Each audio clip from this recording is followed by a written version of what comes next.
soif. Tu bois sans dire à tout. What's going on there, jerk faces? It's your boy Andy, and you're watching Nocturnal Transmissions, brought to you by the Circle of Jerks podcast. It's our weekly live stream where we talk about news, culture, and of course our movie review. We'll be closing out this month, and this month's theme being Sci-Fi July. We have a double feature for you guys: The Abyss and Galaxy Quest. Really good movies. So and of course that'll be towards the end of the stream. Or I mean, since this is a double feature. One will be early in the stream, one will be at the end of the stream. But yeah.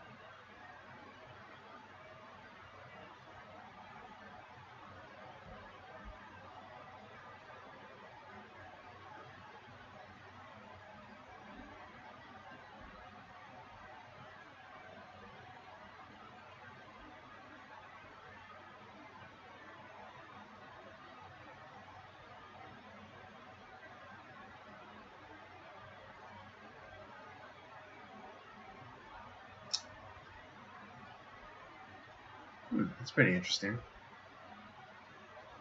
It's I wouldn't necessarily put a Galaxy Quest on there, but okay.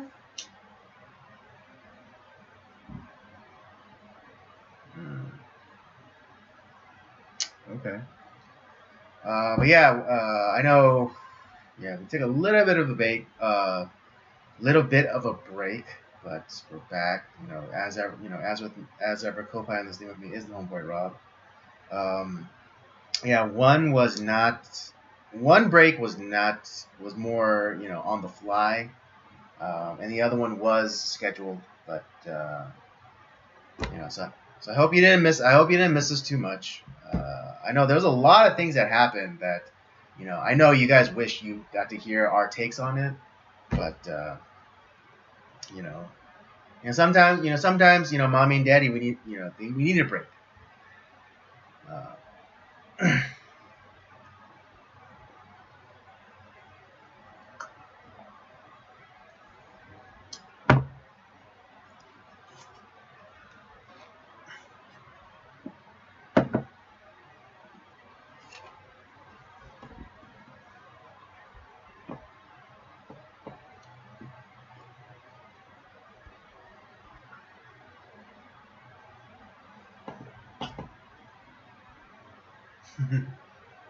Right, no one saw it, but it still happened.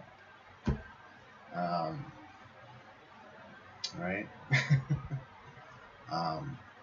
It's and a lot of things went down. In the intervening 2 weeks, you had more. There was more revelation about like the whole Uvalde thing, and how it was like something like 400 law enforcement personnel came onto the scene. And they still waited over an hour.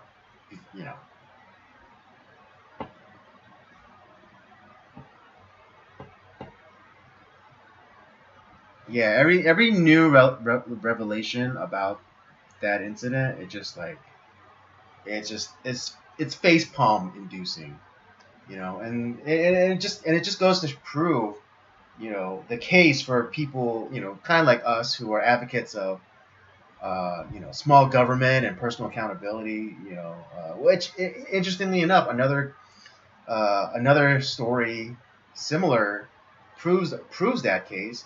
In that, I think it was in Indiana, the Indianapolis mall shooting incident, where a guy comes out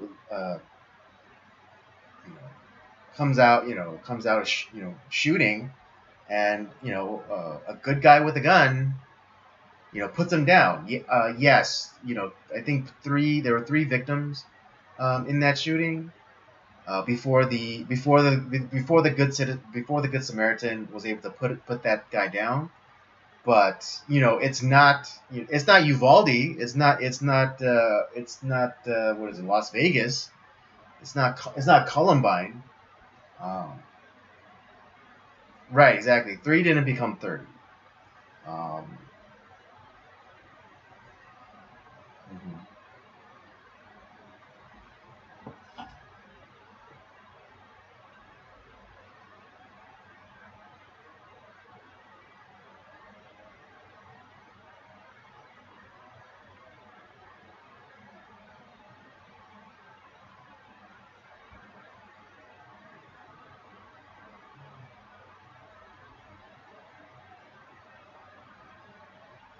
mhm,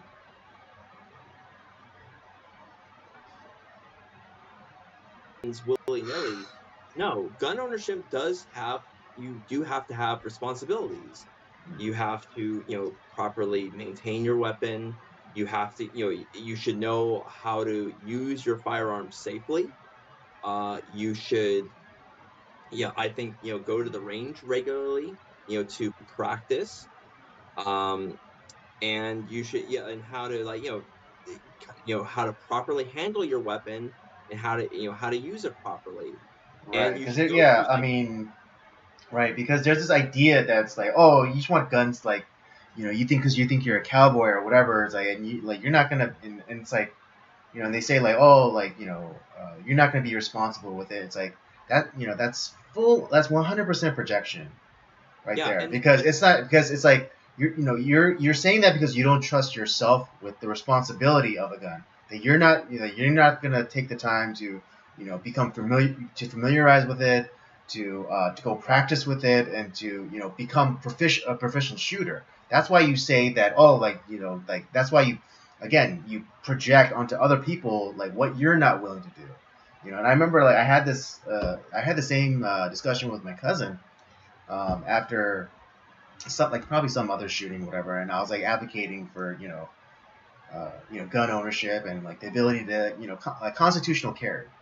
And it was a woman, so I know there's like really no point arguing with a woman, but yeah, yeah, but she was like saying, oh, like, yeah, like, oh, all these people, like, they're just reckless, and they, like, kind of casting dispersions, just and I just kind of said, like, yeah, just because you don't want to do it, like if yeah, because you don't want the responsibility of, like, just because, like, you don't want the responsibility of, like, getting good at shooting and practicing, trigger discipline and all that kind of stuff, doesn't mean that I don't want to, or anybody else doesn't want to, and that's kind of that, freedom isn't like, freedom doesn't mean like no strings attached. It's actually the opposite. Freedom means strings attached. Like, if you want to have, if you want to have guns, then you have to, train yourself, and you have to teach yourself like proper maintenance and storage, and proficiency. yeah, exactly. Yeah, if you want the right to, if you want free speech, then you have to, exercise it properly, and not, be slanderous, or defamatory, Or threaten people. or threaten people. It's like, yeah, you can say whatever you want, but you have to then take the responsibility of the things that you say, and then also the things that you don't say, because it's because, again, like, freedom, again, isn't just a license to do whatever you want. It's responsibility. And I think Yeah. that's definitely something that's been taken away, or not. What's the word? It's not emphasized enough. Where it's like, oh yeah, freedom, freedom, freedom, freedom. It's like, but it's like,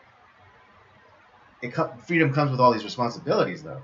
Like, if you, what's a constitutionally protected?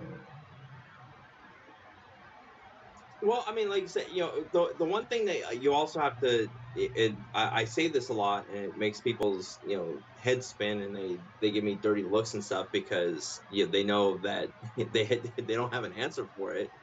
Is, okay, you don't want people to have guns, okay?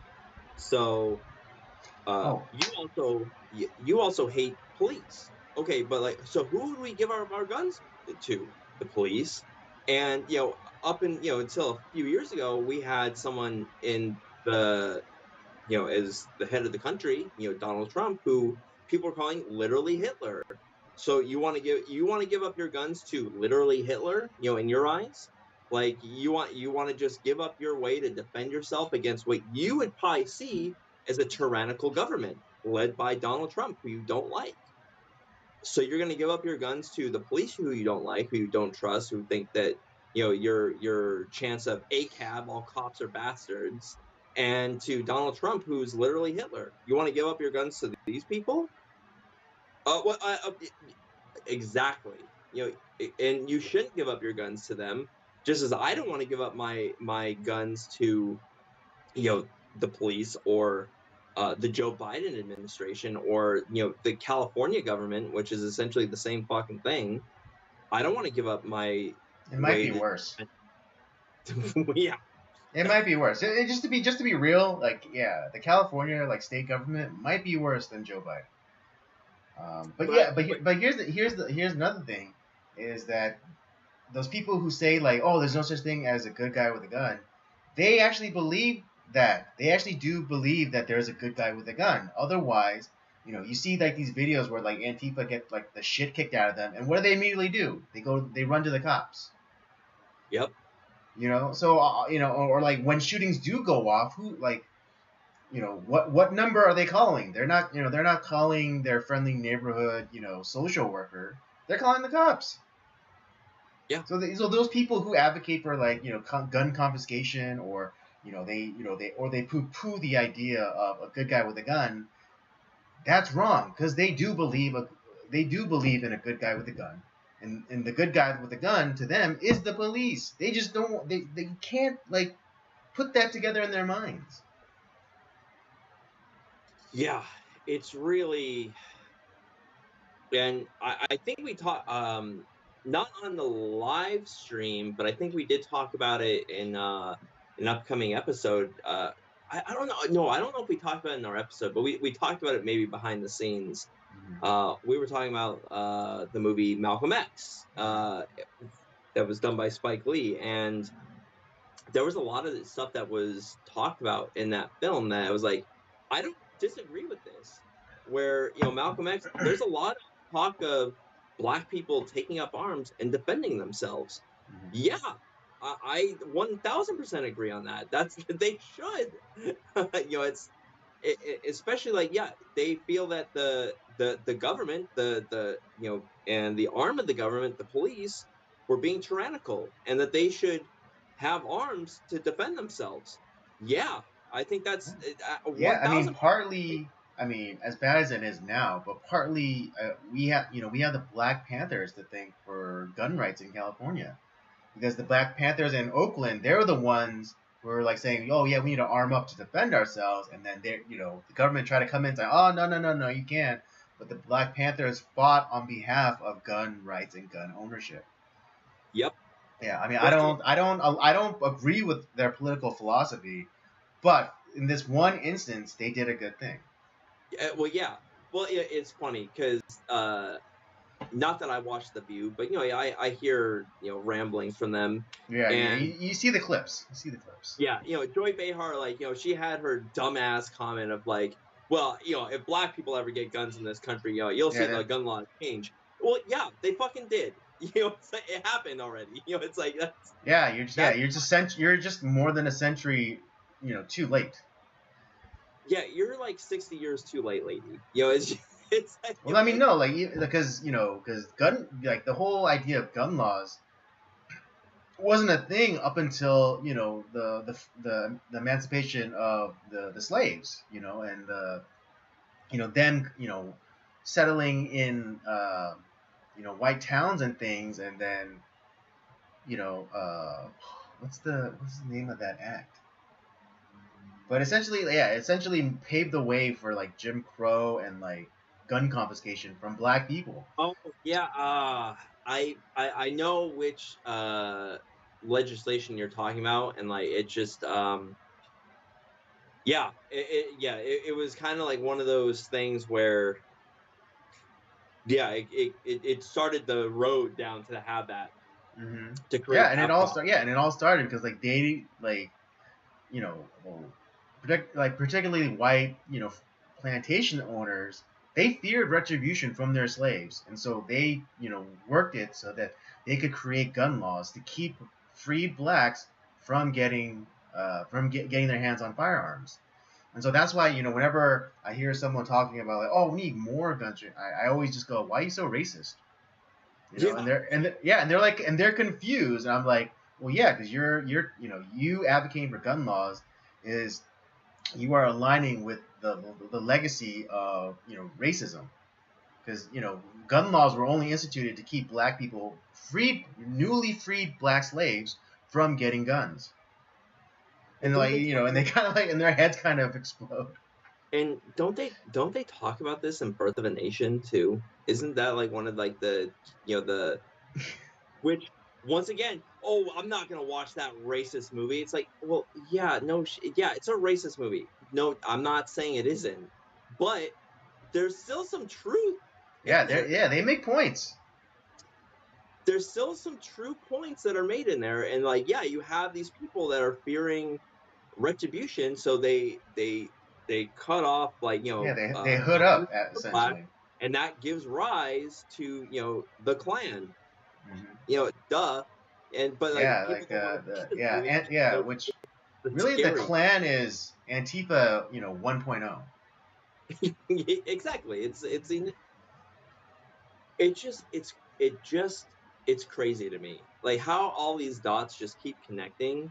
Mm-hmm. And it really goes back to Democrat racism. Yeah. It really is. It's not. Here's the thing. It's not about mental health, although like that's a problem that should be addressed. A lot of these people that you notice how like a lot of the guys that commit these crimes, these mass quote unquote mass shootings, they all kind of look the same. They all kind of have the same kind of like dead eyes. Right. Kind of greasy complexion. Turns out like they've been on Adderall for like 20 years. For most importantly, absent father. Absent fathers. It's kind of the same story, different verse every fucking time. Mm-hmm. Or like it's a George Lucas line. It's like poetry. It rhymes. Yeah. So that's something that like it's not just one thing. We always talk about this. A lot of these problems, it's not one thing. Oh, we fix this one thing, it's gonna change the world. No, you moron. There's a multitude of problems that you're not and you're focused on one problem that has nothing to do with anything, and you're not focused on like trying to fix the problems that that are going to take some time to fix, but like it's uncomfortable, and you just got to rip off the fucking band-aid and take a look at the reality. But no one wants. God,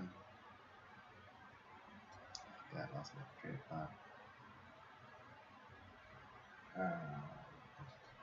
It's like how can an inanimate object be the problem for something? It's like it merely existing is the problem. It's like it's like saying bottles are the reason why they're alcoholics. It's like, because alcohol it comes in bottles, therefore alcoholism. That's like the logic that they're using. It's like, because guns exist, that mean that's why there's school shootings. It's like, no, it's like it's more complex than that. You can't make a simplistic argument. It's like, because there are guns, there's gun violence. That's the most retarded thing I ever heard in my life.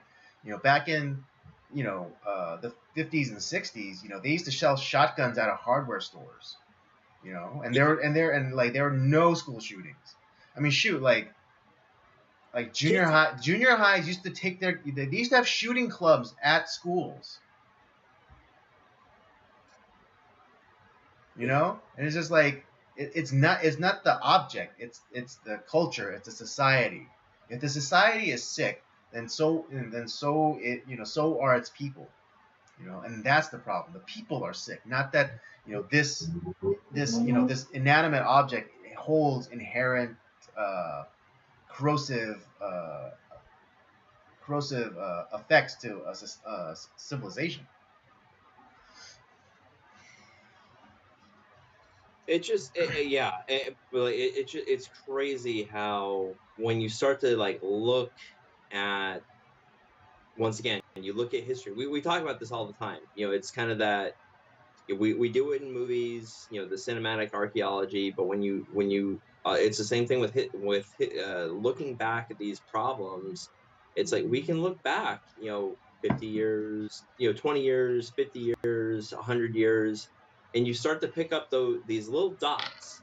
It's like, oh, here's where, how did we get to where we are today? Well, let's take a look. Oh, here's a blip, here's a blip, here's a blip, here's a blip.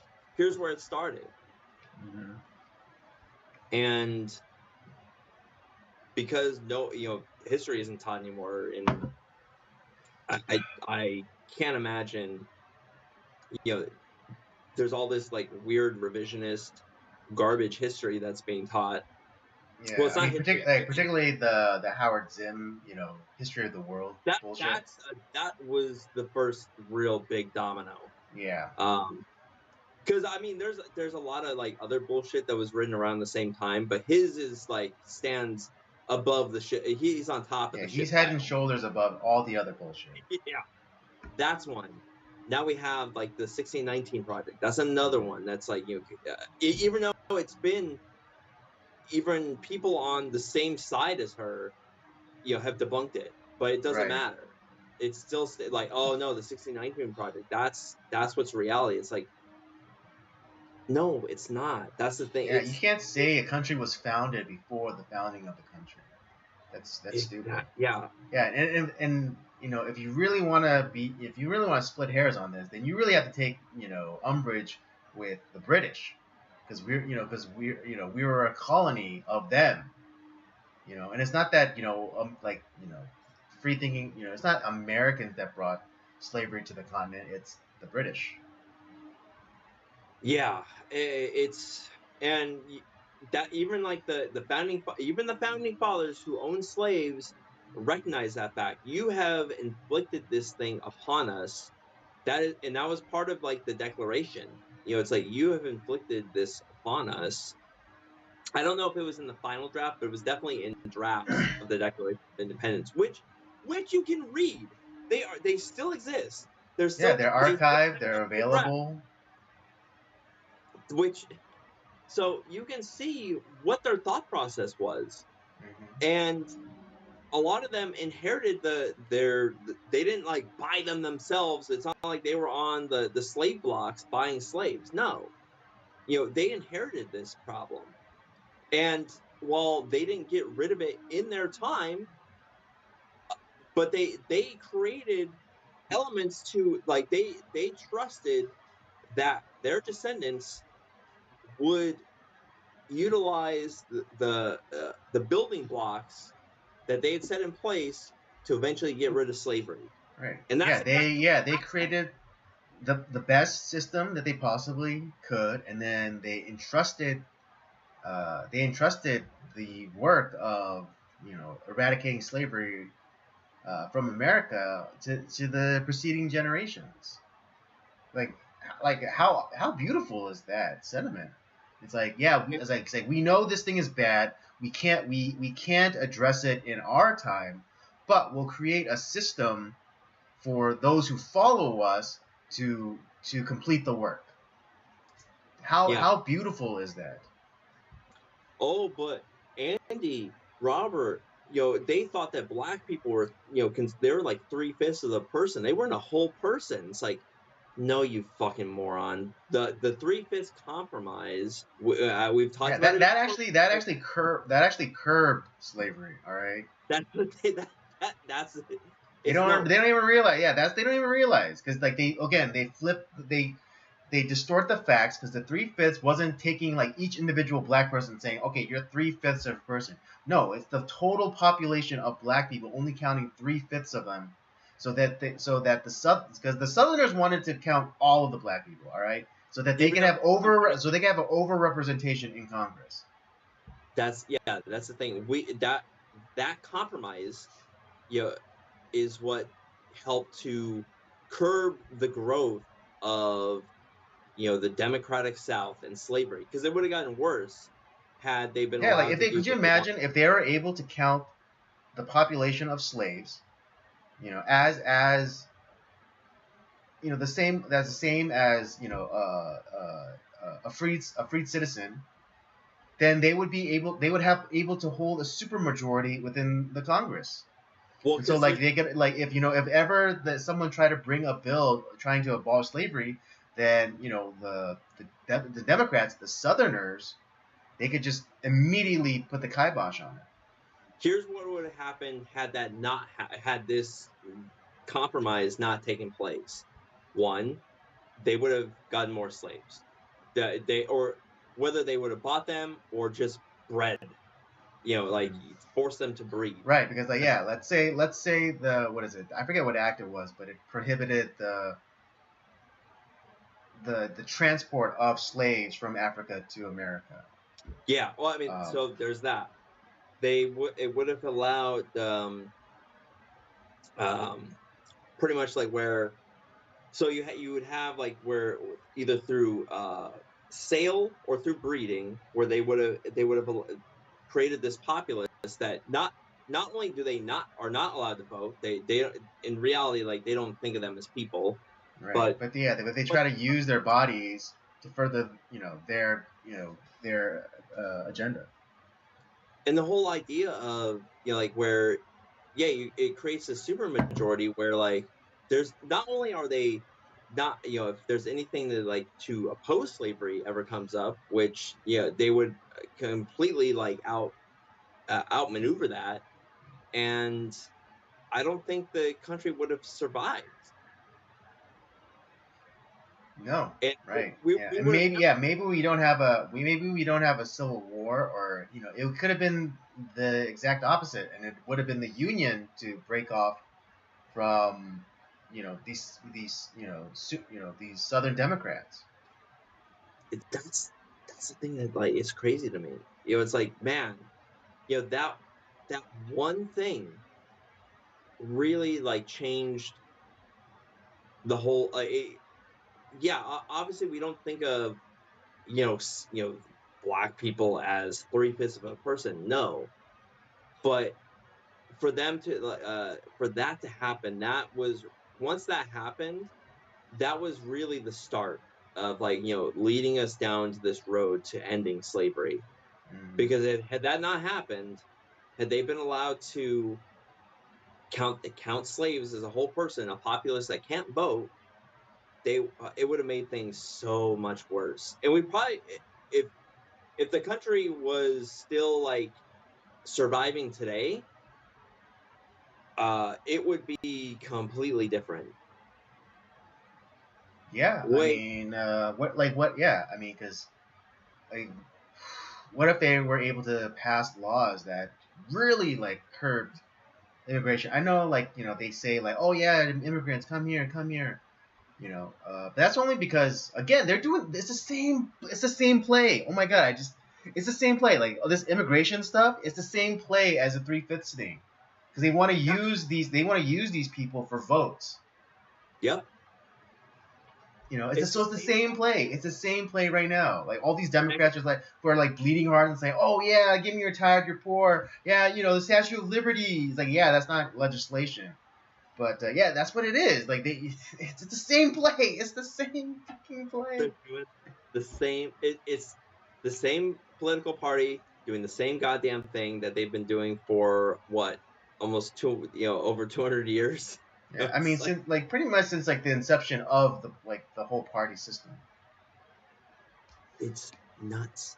Oh my gosh! Yeah, it's the same freaking play, guys. It's the same freaking play.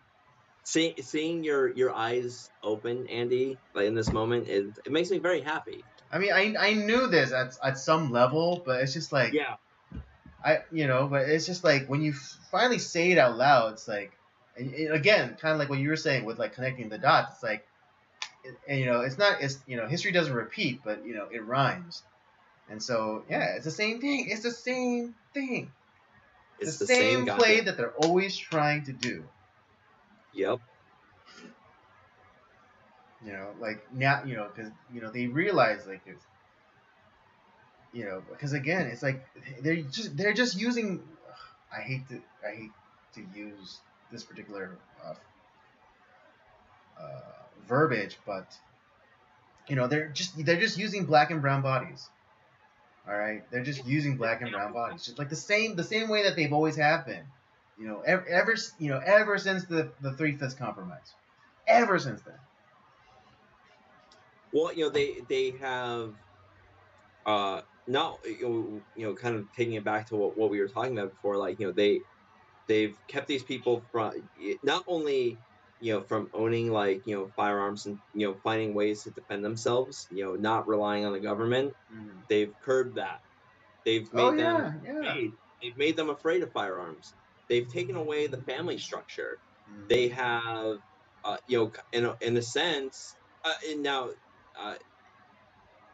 they've done this to a lot of areas, but like they have turned that populace into like what they deem as animals, and the people that lead those like those cities and those states that are predominantly black. Yeah, Guess who runs urban plantations. they are the what would be considered the house Negroes. It's like where it's like where you that like what Malcolm X talks about, like talking about like the how Yeah, or bad like like Booker T. Booker T. Talking smack about W.E.B. Du Bois. yeah Because W.E. Du Bois, he was the one who was the advocate for like, oh yeah, we'll like set up leaders and we'll take care of the black people. Whereas Booker T. Washington, his philosophy is no, um, just give us opportunity, and then get out of the way. that's the American way. Mm-hmm. That's what, and that's where I because I've read those debates, and it's like W. Du Bois has no argument. Like it's bullshit, and that but unfortunately his argument is the one that has won over, Right. and that's what's happening in like places like Baltimore, Chicago, um, Even in our like own backyard, South Central. yeah, South Central. It's the same damn thing, and oh, Robert, you used the wrong language. It's like, well, here's the thing. Here's the difference. You might use the right language, but I actually give a shit about like these people, and I don't want them to live in squalor. I don't want them to live in these fatherless or gang-ridden homes. I want them to live in the freedom that America, that America does award them, that you are trying to keep them. You've kept them from the American dream. You've destroyed the American dream for them so that they can never achieve it. Right. I mean, yeah. Before Johnson and like the whole like, what is it? Great Society program. What was it? It was like 75% of black families were intact. It was only and black teens were employed at a far greater rate than white teenagers. Yeah. And so like so what was the big change? Like the Great Society project, where they attack this, they take the minority and make it the majority. So like these really outlier cases of like these women who don't exercise great judgment, and become pregnant, and there's no husband. And so what do? The government comes along and say, "Oh no, we'll take care of you." And then it's like, but only if you don't have a husband. Yeah, Which then just incentivizes them to make bad decisions. What was that, like the life of Julia, like during the Obama administration, like where she's taken care of from cradle to grave from the government? You remember that? I'm not familiar. It sounds familiar, but it was this whole thing of like this idea of this woman. I don't remember. Julia, that's the name I remember, but it could be something else. I don't know. But essentially, like where the government takes care of her whole life. You know, she gets pregnant, she has an abortion, or she keeps a kid. She was given a government job. The government pretty much handles everything in her life, and then that's it. Like she has, but there's no freedom. There's no hope. There's just the government in her life, and it's like it's really disgusting. Hmm. Oh, wow. I think it was back in like Yeah, I just felt like it's crazy. I found well, just going by the headline, it's very surprising, especially since considering the source. The CNN opinion piece, William J. Bennett. Obama's Life of Julia is the wrong vision for America. And this is from CNN. CNN said that. Yeah, and this is CNN. That's hilarious. Wow. Yeah, well, this was from 2012. And it seems like it was recently edited, or it does note that it was updated. So, Well, I mean, hell, CNN can stumble into some good ideas every once in a while. It's God, that shows you something. If CNN is writing about something like that, then that's something. Right. That tells you something, right there. All right. Um, let's do a sandwich. We'll do reviews, a topic review. But I hope you guys were entertained by that little. I don't even know. It's like little opener, little amuse bouche, as it were. Yeah, an amuse-bouche of stuff to go on. Well, before we do our movie reviews, I've been slowly building up like a little bit a pretty decent library of movies. Because I've been trying to get some more physical copies of movies, That's the move. and yeah, it's well. I need to get a copy of Gone in the Wind before that, Gone with the Wind before that's just completely gone. But Right before it's memory hole. yeah, but one of the things I've really been enjoying stuff from the Criterion collection, recently, and I heard about them, what, probably about like 10 years ago now. Starting about like 2012, and I didn't realize that they've been coming out with like they have their own streaming site. They have, but they're coming out with their own collections of movies. Movies that they feel are what they deem as like some of the best movies of all time. Which it's a suggestion. There's stuff on there that I'm like I have no interest, but there's a lot of stuff that were like I've been introduced to stuff where I'm like, wow, this is a great movie. I want more people to see this. But what I like about the movies that they put out on physical media is I feel like you get a lot of extra stuff. You're getting great interviews, you're getting great commentary, and like even like in the physical stuff, you're getting like these. It's really cool what they're doing. So I've actually, in the last few months, I've picked up a few Criterion Collection movies. Some of the movies that I really enjoy. So I started off like the first one I got was Nightmare Alley, which we'll talk about at some point. This is the original Nightmare Alley from 1946, I believe.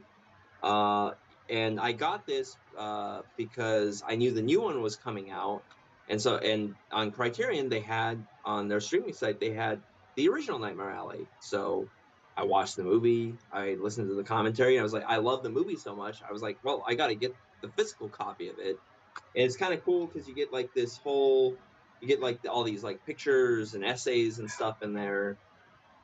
Um, and then after I was like, well, let me see what else Criterion has to offer. So I picked up after that I picked up Spartacus for the Criterion collection. And in the last couple weeks, I ended up picking up another movie that we'll probably be doing at some point. We've definitely mentioned it. I picked up Ace in the Hole, And what's cool, their whole like little insert on this one, it looks like it's like a newspaper. So it comes out, it looks like a whole like newspaper, and they have all the articles and like essays that they did in there. I picked up, the Great Escape, which has like their little insert is this whole like it's the map, has like the map of the whole place here, and it has like kind of like the whole like this essay on how the movie got made and like some of the stuff behind what happened with like the actors and the characters. And as far as like the extras on there, it does have like the documentary of the real story that was behind the making of The Great Escape. And so far, the coup de grace of my collection now is I did pick up the Seven Samurai Criterion, which does this one has a lot. This has a whole fucking book. Like it has a whole book on Seven Samurai, and it has like it's 2 discs. So yeah, that's kind of like something I've been doing with the movies recently. Trying to pick up some of the my all-time favorites that just so I can learn more about them. And I actually I now I have purchased it, but it has not arrived yet. It's going to arrive in a few weeks. I picked up the Zatoichi collection, and we did talk about I think we did talk about the first couple of them. It has all 27 movies. I think it has like a 50-page book in there too. It's a giant collection. So I'm really excited to have that come in. They had a sale. Normally it's like a $200 collection. I got it for half that. So so I'm pretty excited about that. But that's what I've been doing when it comes to movies. But I just wanted to talk about that a little bit before we got into into our movie review.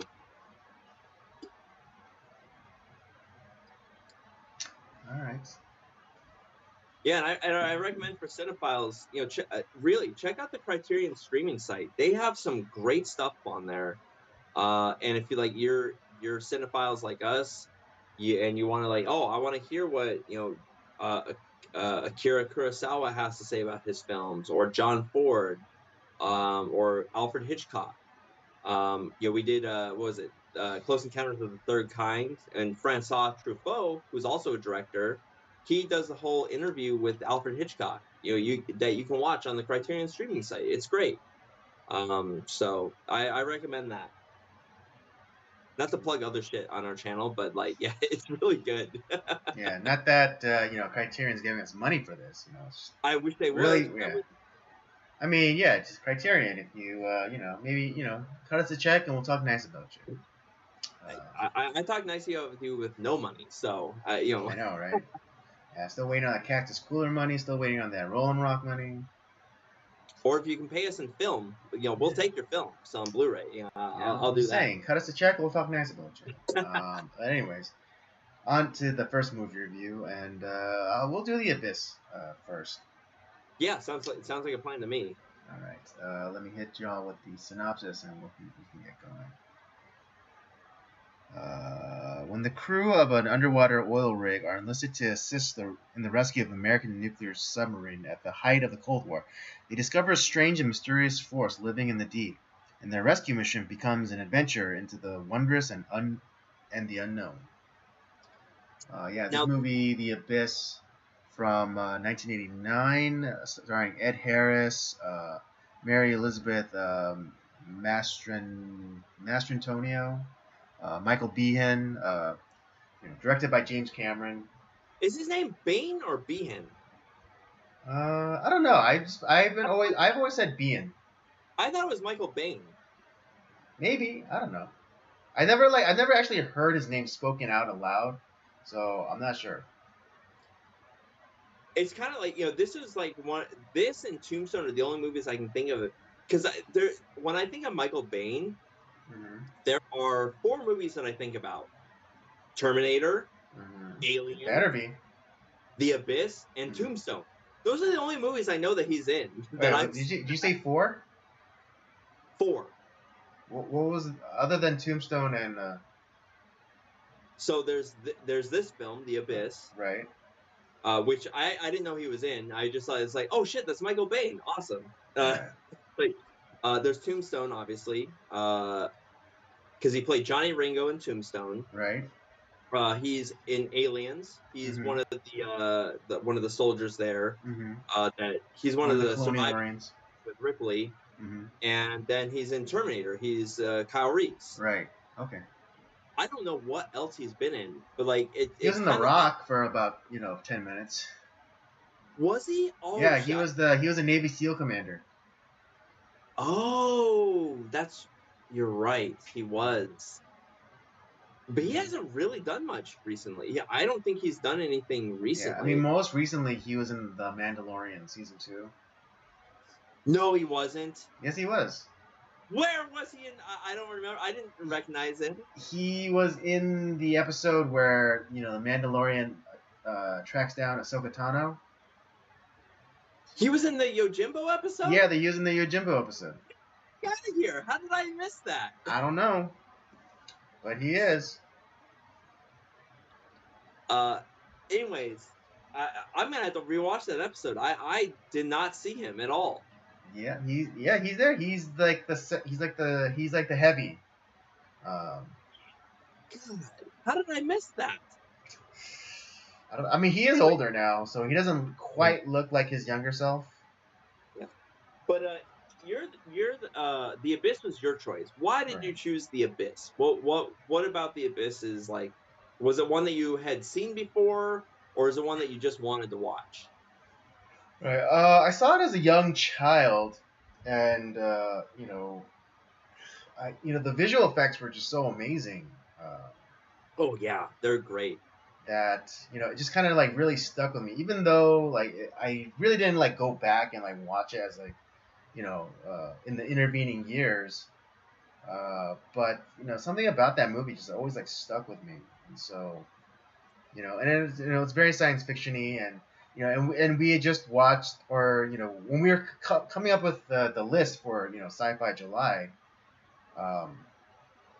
it was funny that the only movie that was on both of our lists was Galaxy Quest, but yeah. But I was surprised that Abyss wasn't on for you, so I was like, okay, let's do Abyss. And then particularly because, again, I watched it when I was a very young child, so it didn't really click with me, and then since we watched, I guess it was all kind of like subconscious on my level, on my side, because there was something, because when we watched Close Encounters of the Third Kind, there was something that like really, it was like oh wow, so that now things started to make sense for me. And then when we rewatched The Abyss, I was like, dude, Cameron totally watched, obviously he watched the Close Encounters of the Third Kind, and I'm sure he was influenced by it to make this movie. Absolutely. And so yeah, it's like it all must have been like subconscious on my part, but like since you had Close Encounters of the Third Kind on your list, I was like, okay, well let's do Abyss, because I think it does amp up the tension a little bit more, because in Close Encounter of the Third Kind, there really isn't like a bad guy per se. It's just because or character that's kind of driven more by fear. In that way, it's kind of like an Iron Giant, where you have like the government official who's like completely on edge, and he's like, he doesn't know like if this is if the Iron Giant is like something like from the Soviets or not, and he kind of freaks out. That's the movie we'll need to do at some point. That's a fucking great movie. Yeah, that's a classic movie, and so I think The Abyss just adds a little, adds more tension in that they have the backdrop of like the Cold War, and like worrying that the Russians have like some sort of new edge over America. And so, and Yeah. then you have like you have the unraveling of Michael Bihn's character, um, in again. Well, he plays another SEAL commander. Yeah, it's because I had never seen this movie before. I don't Mhm. know. I don't know why I had never seen it, Mhm. but when you had that on your list, I was like, oh, I've always wanted to watch that. I've never seen it, so we'll do that. Mhm. And yeah, it's there's a lot of close encounters in there, and it's also Ed Harris is the lead. Like that's rare too. Mhm. Yeah, because He's he's usually playing a supporting, or yeah. I mean, or more like an ensemble. yeah, he's usually not the lead. He's great in this movie though. Mhm. I'm a big Ed Harris fan. I like him a lot.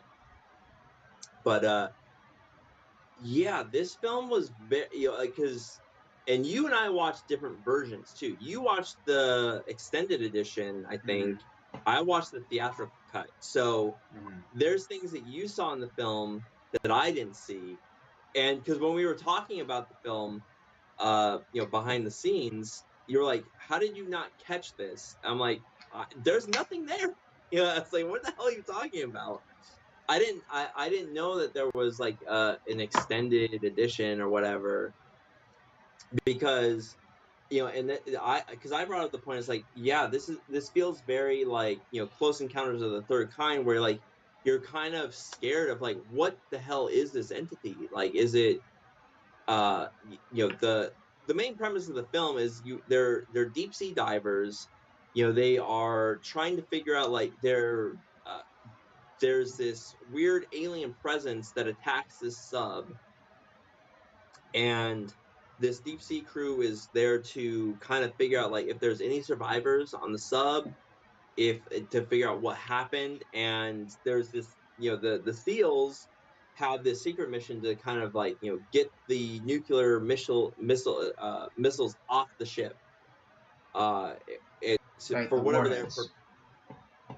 And so so there's that plot of it. And obviously there's, the tensions, with the Soviets and the United States still. Mhm. That's still a thing. That there is a storm that's approaching, so they're losing communication with like the top, Surface. like, Yeah. with the surface. So there's all this tension that's there. And but we know that there's kind of like similar to like Close Encounters, when we have that air traffic control scene where they see the ship, they see all this shit happening. It's like, and we kind of know that there's something there that's alien. And same thing here. There's something alien there. We just don't know Mhm. what it is, what their purpose is. Are they evil? Are they trying to destroy the people? What? And in a lot of ways, from me watching the theatrical cut, it's very like, they're not. I wouldn't say that the aliens are evil, but it's the whole their whole like, are they even aliens to begin with? Are they a Right, because it terrestrial? wasn't really established that they were like extraterrestrial. Yeah. Are They they just? could easily be like some offshoot of like from human evolution. Like I know there's like there's like kind of like this debunked theory of like the bathing apes. Where Yeah. like they eventually evolved into being mermaids or whatever. They did like So they did that spoof documentary about mermaids on the Discovery Channel on it. really? Yeah, Oh, that I would want to watch that. That sounds funny. That yeah, sounds awesome. it's pretty hilarious, and it's like it's wholly a spoof, and like they have like this doctored like supposed like found footage stuff where they find like mermaid bodies like washed up, or they see one that's like caught in a net or whatever, but it like just you just get like the glimpse of the flapping tail and whatever. Oh, that's hilarious. But That's great. yeah, so we don't know that these are actually aliens, or they could be aliens, but they just been down there for so long. Yeah, but are they like, aliens that like, crashed into like, into our ocean and like they were able to survive down in the depths of the ocean? Yeah, because Are they what if they were aliens that had like similar characteristics to, the marine life? Yeah, or are they terrestrial beings? And because the depths of the ocean have been less explored than space. Right. So we don't know what the fuck is down in the oceans. We don't. Mhm. And there's no right now we don't have the technology to go down into these places. Mhm. So it's very mysterious. Mhm. We don't know what's down there.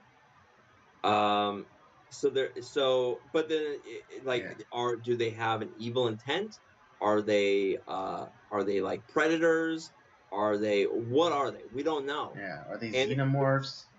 yeah, and so But towards the end, you kind of realize that they do have more of a benevolent streak to them. yeah, Or especially the cut that I saw, which is like extended, and like the storm is actually something like they themselves like conjured up. Um, and wow, that changed my whole viewing of the movie. That they conjured the storm, and like you said, that they showed different things. Right, like That yeah, the scene where Ed Harris is inside their craft, and it's very reminiscent of the day the Earth stood still, where they show like the you know to quote Whoopi Goldberg, the inhumanity to humanity, as it were. So they show like the clips of like war and of why am I Nazis. referencing the view so much? And when people say stupid things, it kind of just sticks in my brain.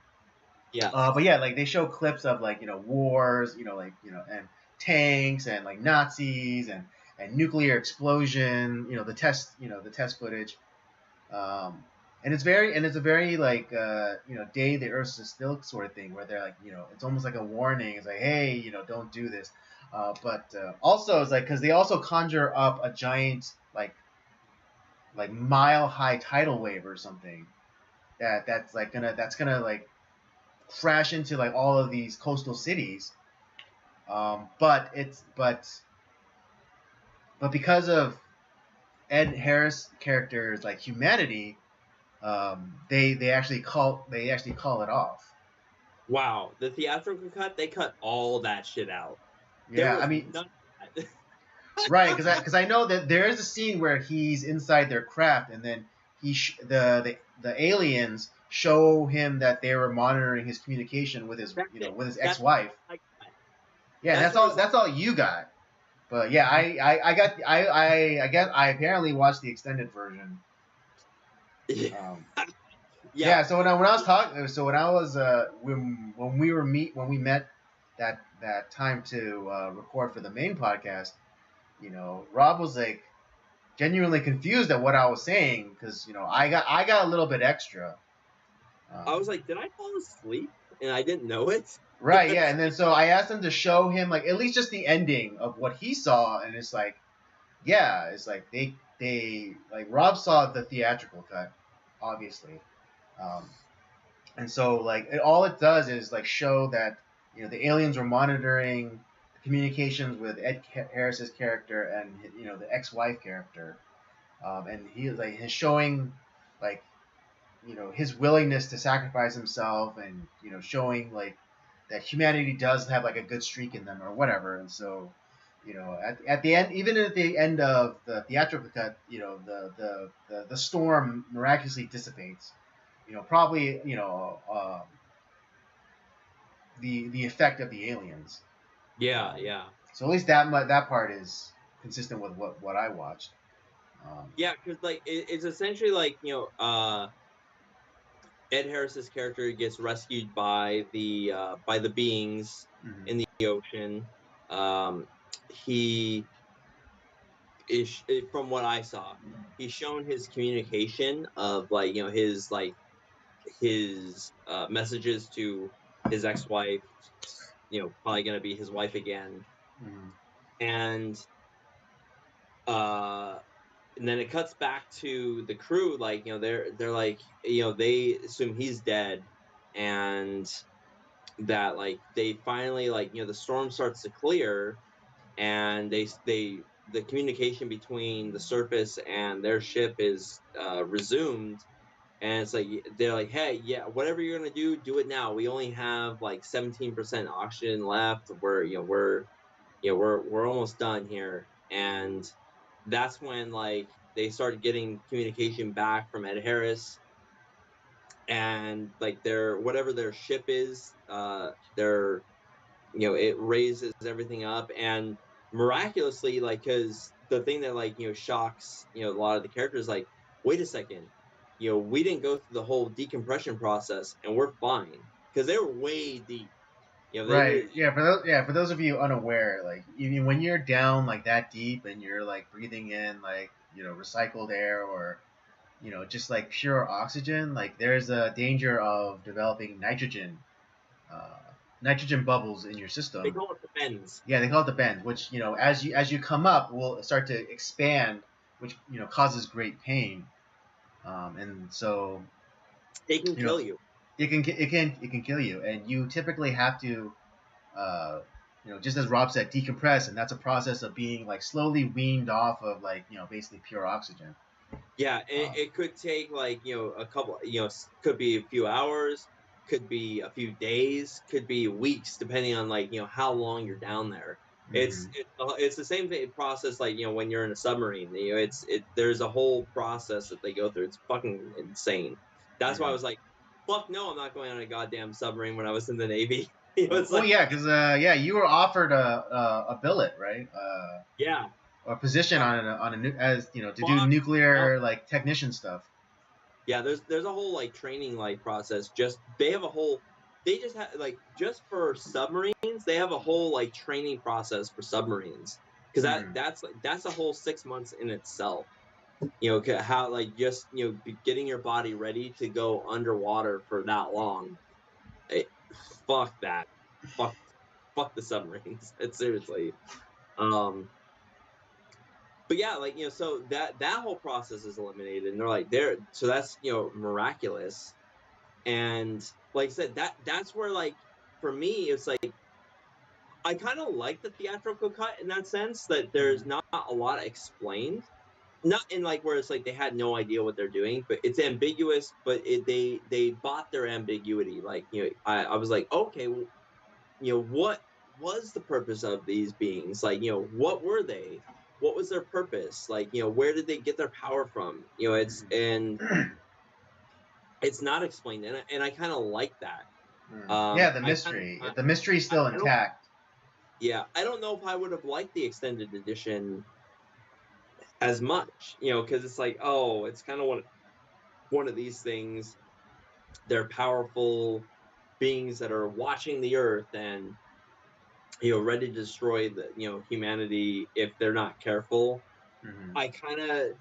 I don't know if I Yeah, would have and liked it as much.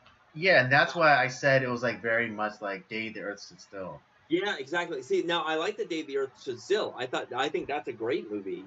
Mm-hmm. I don't think that I would have liked The Abyss as much had it been that.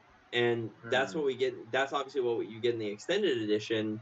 I'm glad I watched the theatrical cut, and I think I'll probably stick to the theatrical cut. I like thinking that that's what the movie is, where it's so much more mysterious. Mm. That's fair. Yeah, I understand because it's like then it gets, if they kept that bit in like the Day the Earth Stood Still stuff, then it becomes like a little preachy and like and then it just becomes like it almost becomes like an environmental movie where it's like, And oh, nuclear weapons bad. You humans still have a lot to learn. yeah, exactly. And that's also why I like Close Encounters so much, because there's so much mystery still. Mm. There's still so much more there that we just don't know. What's the purpose of the aliens? What were they? Why did they take all these people? Obviously, they returned them, but Right, but why did what was they the purpose of the abductions? Yeah, if it, exactly? cause, yeah, What were because they? especially if they were, if they always intended to make some sort of like exchange or like what was wrong with them like just abducting people, like why is like are they, or was it just like them like trying to formalize relations with the human beings? And that's a possibility, because there's not only were there people from World War II, there's people from like the 1800s, there was Right. people from Yeah. all Or different just times. or even just like recently, or like at least recently in terms of when this movie come out, because like yeah, Like they took that kid. like They took Barry, yeah, yeah, like they took Barry. Barry in the at the very beginning of the movie.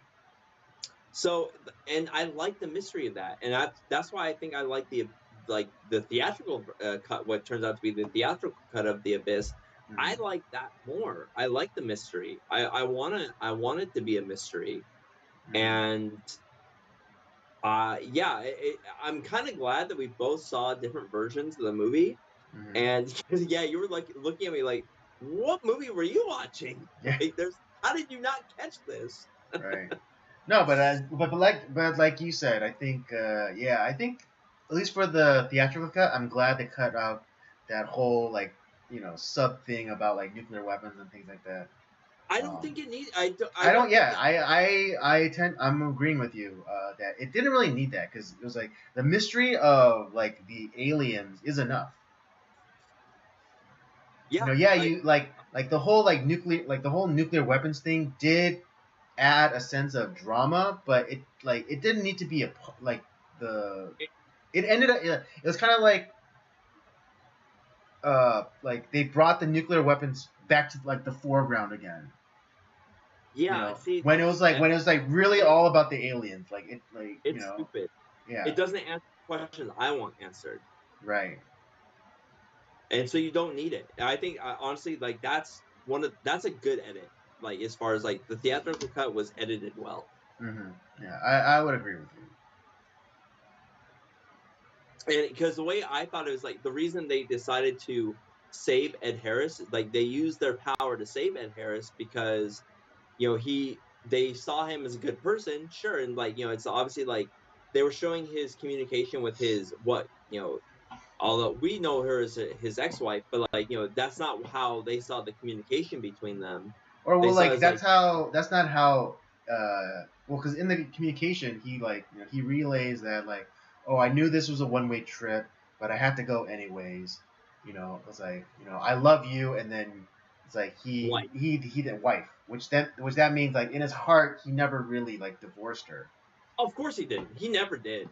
Right, exactly, and so I think I don't know I don't know what exactly the aliens like I don't know admired about that, but apparently they did. I think that I think they what how I understood it through the theatrical cut is they admired his curiosity that he wasn't there to like to harm them, but he was just curious Right. about them. He wasn't the soldier. He wasn't Yeah, the had soldier like because imagine if because imagine if you know Michael Bean. Michael Baine's character had Yeah, been what down if there, he was the they one would to have killed make the him. dive all the way down and like he still had the nuclear he still had the warhead and like the aliens save him and then he sets it off inside their ship. Oh, they would have killed him. Oh They would yeah, have nailed. exactly. Or at least he tried to. Yeah, he tried to. But yeah, they would kill him and it's like, oh fuck these humans.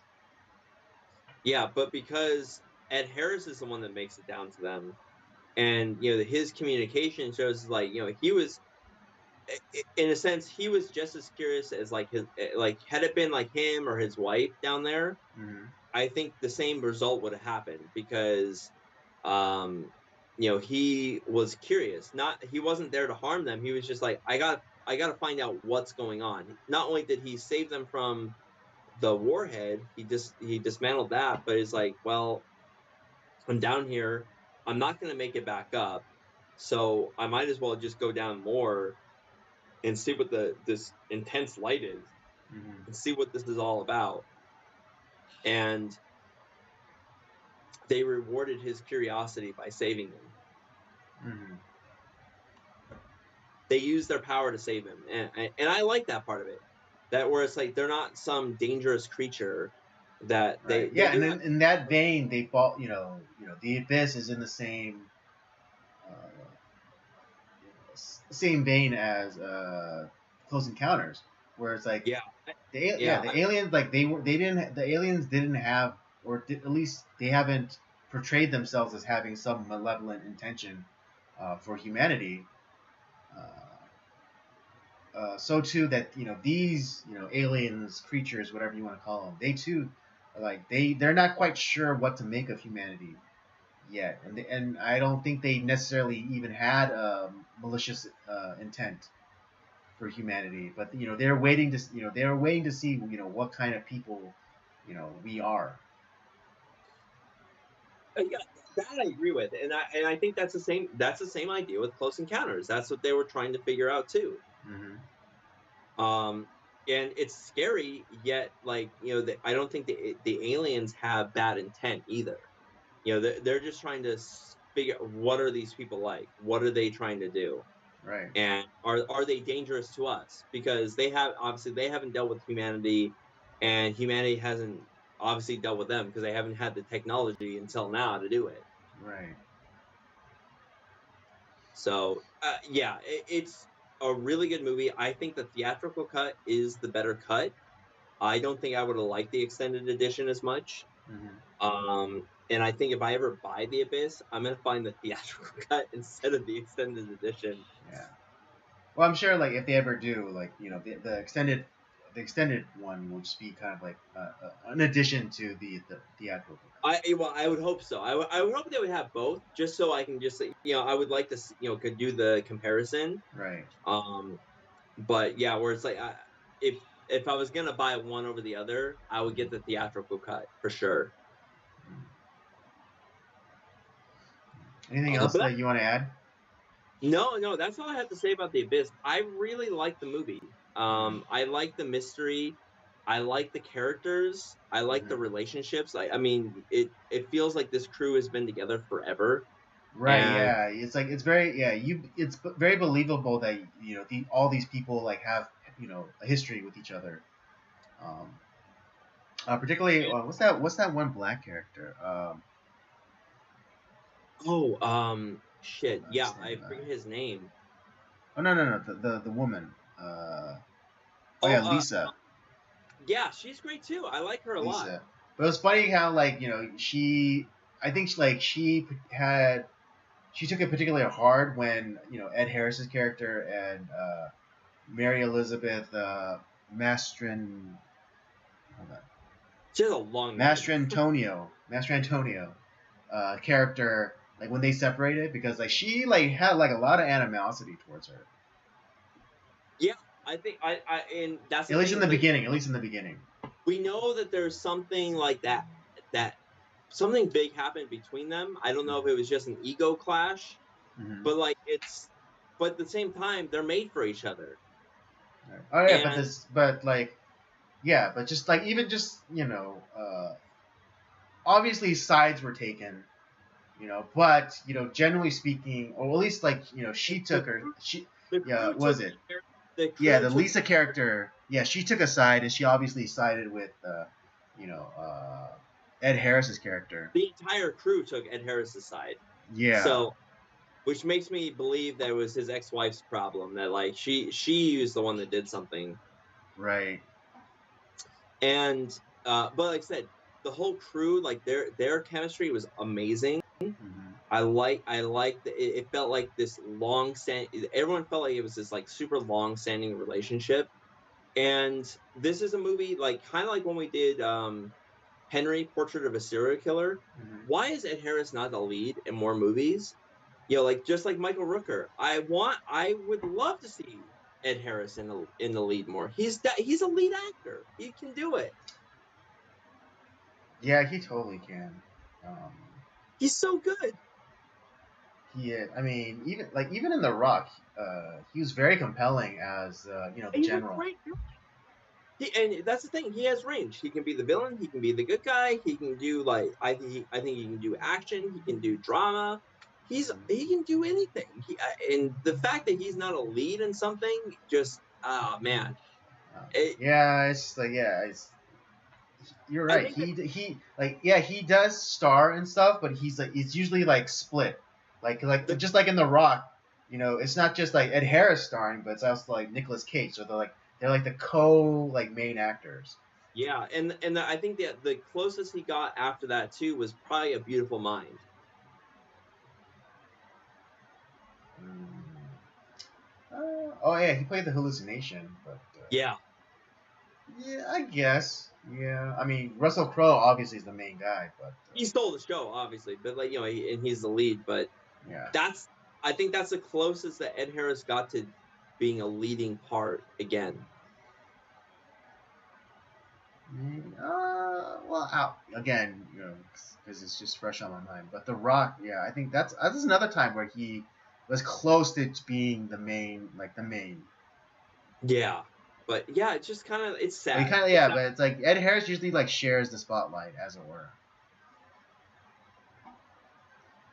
But Give me more Ed Harris. I'm all for it. Like I want Ed Harris as the lead. He's good. yeah, yeah, that's why I was pretty excited for the first season of Westworld when it was announced that he was in it, and then I started watching it. I was like, oh man, Ed Harris is so awesome in this, And I then know. like, but again, it's a little bit of a shame because it's one of those like, oh, he's splitting the bill, as it were. I need to watch the show. I did watch the movies. I did watch the Westworld movie and the sequel, Future World. Right. So I'm gonna watch the series now. Now that I've seen Okay. the two movies. Yeah. But yeah. The first season is really good. All right, and Ed Harris is really good in that first season, but they do almost relegate him to like a secondary character towards like the latter seasons. Oh, that's sad. But I'll Yeah. watch the first season for sure. And I probably Yeah. I know I'm gonna like it. Yeah, you are. Oh man, he does such a good job. It's ridiculous. But yeah, I have nothing else to say about Westworld. All Or right, I'm yeah. sorry, I have nothing else to say About about the the Abyss. Abyss, yeah. Yeah. Then let's give it our rating and we'll move on. I'm gonna give this a 4.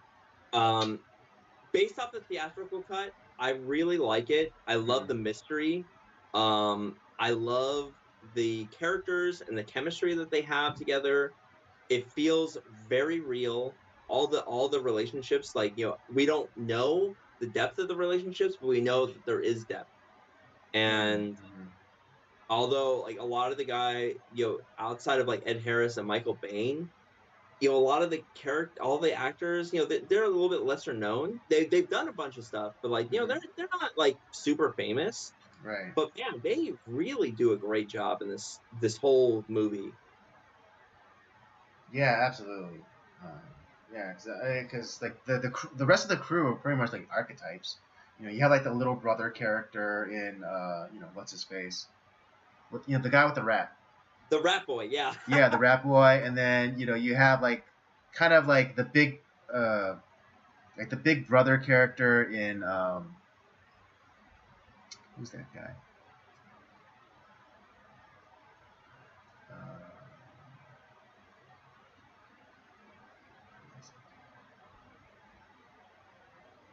Uh, who's that big?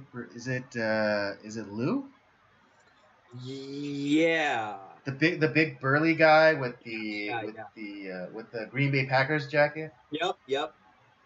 Yeah, yeah, yeah. You kind of have like a big brother type like that. Um, yeah, but you just have like all the archetypes in these characters, and it's really great. Um, I'll just maybe just I'll vamp a little bit. Yeah. Well, Robert is away, and I'll wait for him to come back. But yeah, this movie was really interesting to make as well, um, because James Cameron initially built like this giant tank. I forget what it's called, but it's like massive, like because there was no set big enough to shoot like the rig model and things like that, and just like in a swimming pool just wouldn't uh, cut it for like like to portray like the deep of the ocean, and so they use like I forget, oh god, what is it? I can't remember, but it's like this. They constructed like this giant ass freshwater tank, but it was like so massive that that it kept getting like scummy. Like it developed. It always would like develop algae and like there wasn't enough like chlorine in the world to clean it. Um, so I forget what I can't remember what solution they came up with, but um, yeah, they constructed like this. They try to construct like this giant tank, like literally like a giant size, like football sized tank to shoot this movie in. But again, like they ran into problems because because it kept getting scummy because it was like open air, and so it'll just basically breed like all of like this crap. And again, like there wasn't enough chlorine in the world to keep it clean. Um, Yeah. and just like so a lot of like logistic things, and also really some interesting things is like Ed Harris. He actually really got into diving, and he almost became a master diver. Well, and even like that pink water, he actually did have in that suit. They did put water like that, kind Right, of. the heavily oxygenated Yeah, water. Yeah. he actually was like essentially drowning in his fucking suit. And that was actually real technology. Um, the super like oxygenated water that people like Is that that was real technology? that was Fuck real out. technology. Get out of here. Yeah, yeah. No, it sounds like far fetched, but yeah, you could look it up. That was real technology. I don't know if that's still a viable thing, but at the time that was a real technology, and I think they were like experimenting with that. Um, Yeah. Although there was some like really like kind of far fetched or suspect science, like especially like with the Elizabeth, whatever, the Elizabeth, The ex-wife. yeah, the ex-wife, like she like essentially drowns herself to save themselves, but it's like oh, but they're so deep that it essentially act like a freezer, which will like keep her which will keep her brain function still going for a little bit. And it's just like, is that even possible? I assume no, but like fuck it. It this I know, the, right? I don't know. If there's gonna be underwater aliens, then fuck it. we could I don't fuck it. We'll care. do it. Like I bought it. Right. It's but like the whole I just the I don't know how they did this movie. It looks amazing. It must have been hell to get this filmed the way that they wanted. Yeah. I But mean, yeah, because it's damn, James Cameron, so like James Cameron's more about the technology than he is about the story. he probably invented some like camera and technology to make this fucking film work, just like I he know, did seriously. Titanic and Avatar and all sort, whatever the fuck he does. It's Hmm. it's he's a nutcase, but Right. you gotta love him. Yeah. All right, and since Rob's back now, I can give my rating. I too will give this a 4. I think the special effects still hold up. Mm. And it's a good story.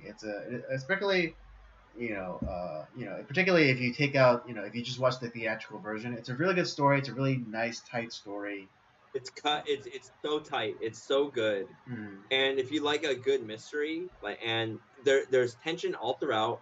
It's not a exactly. slow movie in any way, and it's really good. I'm glad I watched this. I'm definitely gonna watch this again. I really, really, really enjoyed it. Hmm. Exactly. All right. So that's our review of The Abyss. Both Robert and I give this a 4. Do yourself a favor and check it out. Yeah. Although I think we both agree that we would recommend the theatrical cut over the Oh extended yeah, version. yeah. Watch the theatrical cut. That's gonna be the better version for you. Unless you like preachy shit, then get the extended version. Humanity is horrible. We don't deserve dogs.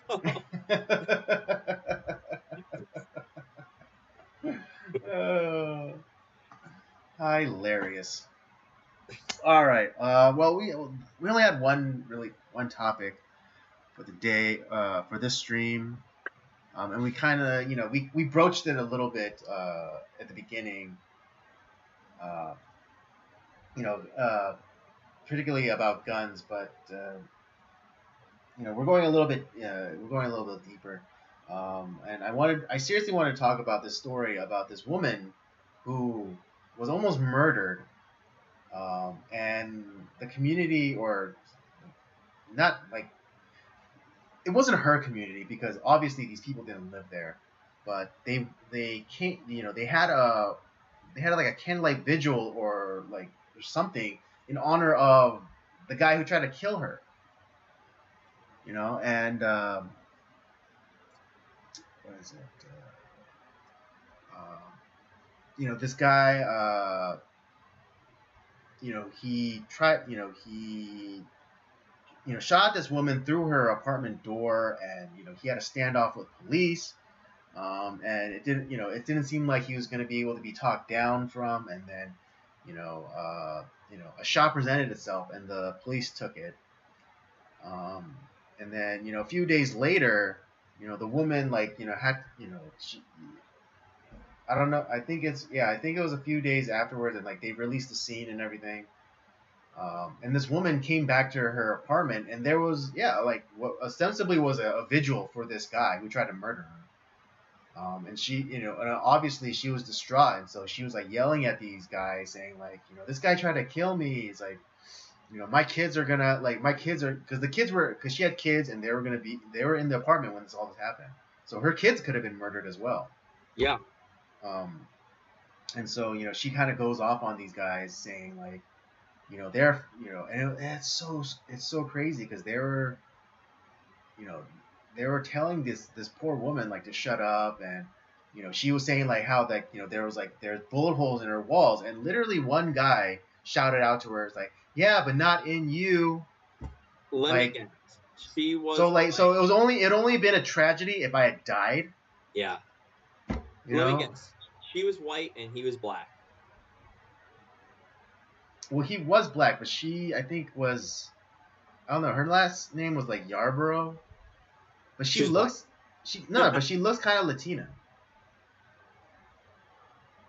Oh, well, maybe she was, but she probably married a white guy. Yeah. But she had black kids though.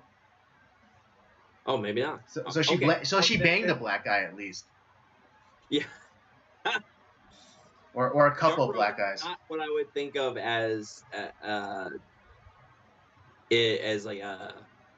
like a black name. It's just. Yeah, I know. It doesn't. Every Yarborough that I've known has been white. So, anyways, that's not. Yeah, but it's But still, it's. This is. I talked about it before we started. We're in the age of Barabbas. And if you don't know the story of Barabbas, in the when Jesus was being sent up for capital punishment with the Romans, Pontius Pilate gave the people a choice. Because he knew that Jesus didn't do anything, so he gave the people a choice. Would you rather have Jesus of Nazareth, or do you want Barabbas? And the people, cried for Barabbas to be released. A guy who had been a murderer. Yeah, who was an actual murderer, an actual criminal. Like he was caught up. I think he was like caught up in like the whole anti-Roman kind of movement, and like I think he was like either a zealot or like he was part of a group that was like an offshoot of zealots, and so they were like more more militaristic, and they were more of like about like trying to expel Rome from Judea. He would be what we would consider today a terrorist. Yes, there you go. That's that we are definitely in that. Like think of the names, like with George Floyd. What's the other guy who? The guy that just got paralyzed. Yeah. Jacob Blake. Jacob Blake. Thank you. Another guy. And all these people that in a similar vein, like they're terrorists. They are people who have, if they haven't. Yeah, I mean, particularly in the case of Jacob Blake, he was, what's the word? He was, God, why can't I think? He was breaking a court order to stay away from like this particular woman because he had like sexually assaulted like her niece or daughter or something. Yeah. So if they're not murderers, they're rapists, pedophiles, you know, just pieces of shit. yeah, overall Yeah. pieces of shit. Like Yeah. I like mean, the with George that, Floyd, like there's a record of him like, robbing a pregnant woman and like, having a gun to that woman's belly, while he was while he while his like compatriots were like robbing this woman. it's fucking Yeah, ridiculous. piece of So, shit. but no, but these are the people that we lionize, the people that we build statues to for some fucked up reason. And this is just another iteration of that. Exactly. And for whatever dumb reason, I don't know if it's solely media manipulation or it's just this mass hysteria that has taken over. But when we should be like saying like, yeah, I'm glad this fucker is dead or in jail or whatever. That's they either belong in hell or in jail, one of the two. But no, Right. we Well, I mean, are. yeah, like This is essentially this is victim blaming and like kind of you're taking the position against the victim and like they're the ones that are wrong. It's right. I their mean, fault. there was that case out of Ohio where like this girl got into a fight with another girl and like tried to stab her, and the cop like put that girl with a knife down, and all of a sudden like it was like some grave injustice. Like, how dare you how dare you prevent that woman from being stabbed? Yeah, It's like, and the people were like coming, it was so bizarre because they were making like people were coming out of the world. Famously, that chick from The View, Sunny Hostin, uh, came out and say like, oh well, that's part of black culture. We just get crazy sometimes, and and sometimes we brandish knives. It's like, what? yeah. That's not okay. I'm sorry, it's not. You want that. This is what we talked about earlier, where like you have created this um this system where it's okay for your own people to act like animals, and then they wonder like why they get treated that way or they get perceived that way. And people like Sunny Hostin, who is at the top, and she's kind of like she's one of the representatives of the group. It's like, well, I don't act like that, but I think it's okay that like my people act like that, and but nothing's gonna happen to her because she's at the top. She's one of the leaders, Right? and Yeah, it's very much the W.E. Du Bois model. It's like, yeah, yeah, you have like your elites and like, or like leaders, quote unquote, and then it's like, oh no, but we'll be the ones to handle everything this for you. and people are gonna hate me. People are gonna hate me, but I'm gonna say it anyways.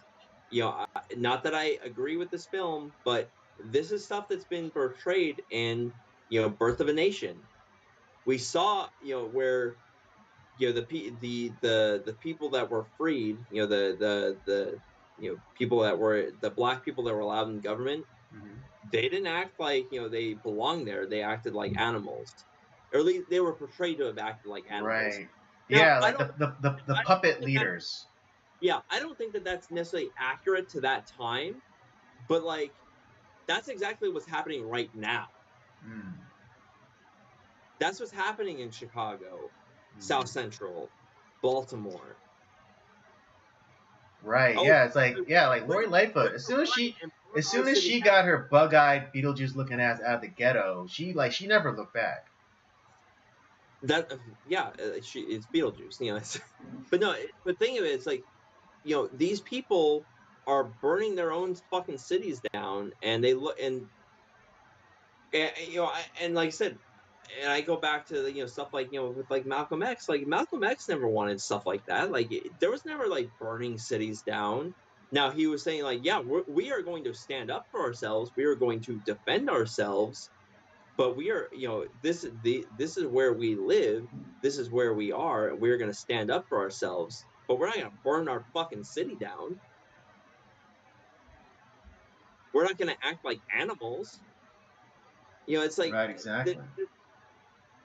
but like this is what has been, and I don't know if it's it's a multitude of factors. It's the media, it's the government, it's the it's the mob mentality. They're and you have a lack of morals. What it's another movie that kind of does talk about this a lot too is Do the Right Thing. Another Spike Lee movie which does not. I don't think it really does take a whole lot of sides, per se. It kind of does talk about like the entirety of, everyone's kind of fucked up, and these things, and I don't think Spike Lee is lionizing the fact that people are burning down their own like city, but that's what happens, and because of a couple of people who rile up the crowd, and you get this like mob mentality that starts going on, and that's not a good thing. Right. I mean, yeah. Take for example, there was like this woman who claimed like she was raped or whatever, like this black woman, and what was it? Freaking Al Sharpton of all people went, did his race huckster thing and went over there and like he basically started a race. He basically started a race riot. Yeah. Which like they lit like and they burned like Harlem down or whatever, and then it later came out that it's like, oh yeah, this woman was lying. Yeah, that's what him, guys like him and Jesse Jackson and Farrakhan, that's what they do. Mm-hmm. That's their whole shtick. Yeah, they're the race hucksters. But yeah, it was crazy because like this guy in Minnesota that we're talking about right now, like yeah, he was a black guy, but he was adopted. He was from Nigeria or something, and he was adopted by a white couple. Um, and it was crazy because like the white mom was making the case that, oh, like if my son was white, he would have been taken alive or whatever. It's like not necessarily. Not necessarily. If you're, you know, it's like the whole thing with like George Floyd. Like people say, oh, like if it was George Floyd, if George Floyd was white, this wouldn't have happened. And immediately I'd say, no, look up Tim Timpa. All right, Tim Timpa died in the exact same way. He was a white guy, and I think Tim Timpa was worse because he was mocked as he was dying. Yep. Like he had passed out or whatever, and he was literally dying. The same situation as Floyd. I think he was hot. He was tripping out on something, but he was like dying, and like he passed out, and like the cops were like, it's like wakey, eggs and bakey. Just straight up mocking this guy as he was dying. Yeah, which is awful. Yeah, he's probably a piece of shit, but at the same time, like you don't mock someone who's dying. Sorry. Exactly. Yeah, and it's like it was exact same circumstances as George Floyd. So you want to talk about like 1-to-1 comparisons? There you go. Look up Tim Timpa. See, look at the body cam footage and tell me that that's not worse. Just because he's white. Just because he's white. Outside of like mass rapists and pedophiles, I don't revel in people's deaths. Exactly. That's evil. Right. Yeah. And then and there's like there was another video that surfaced up, with this woman, and she was like calling out people, who's saying like, this was a mental health thing. It's like you don't give a damn about mental health because like where were you all when he was alive? Where were you all like helping him? When he was alive, you only come out like They're nowhere to be seen. Exactly. They weren't fucking help him when he was alive. Hell no. Exactly. And like most of the people don't even know who he is. They probably they just get the calls like, oh, black man died. Autobots roll out. Yeah, like they didn't give a shit about that guy when he was alive. Mm-hmm.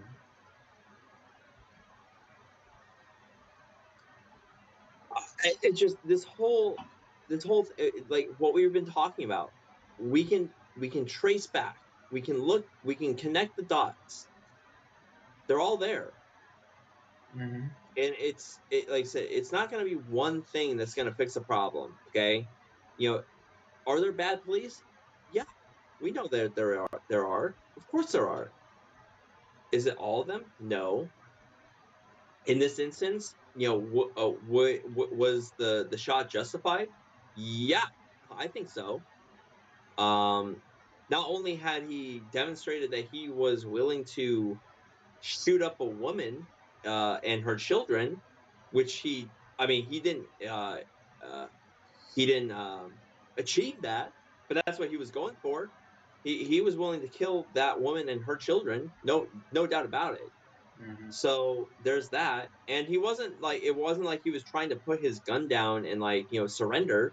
No, and yeah, that's a justified shoot. I'm sorry, he's a terrible person that chose.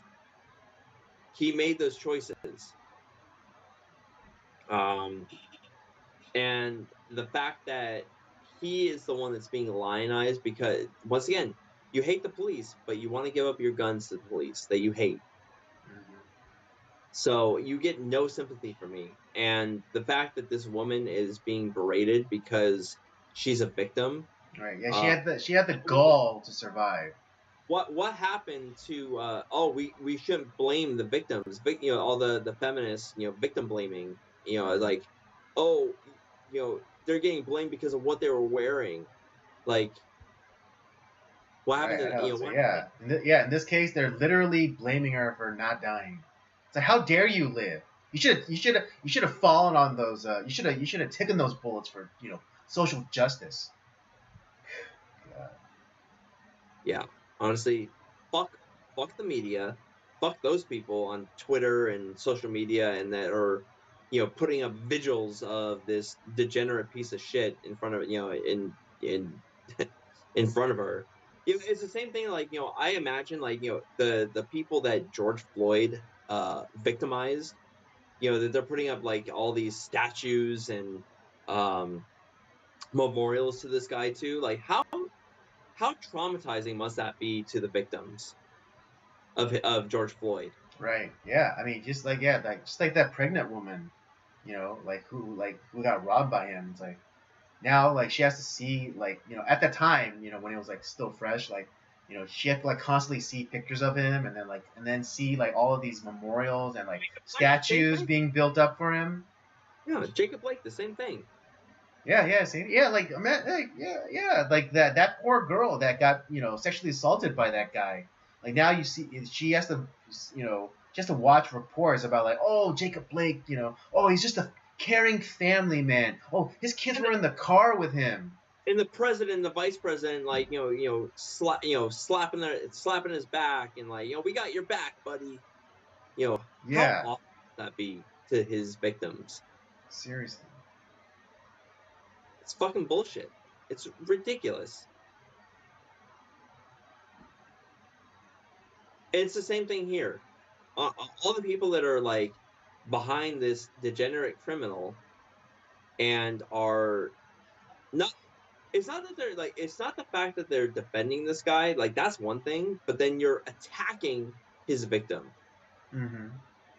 That's oh, like you said, we're in the age of Barabbas, dude.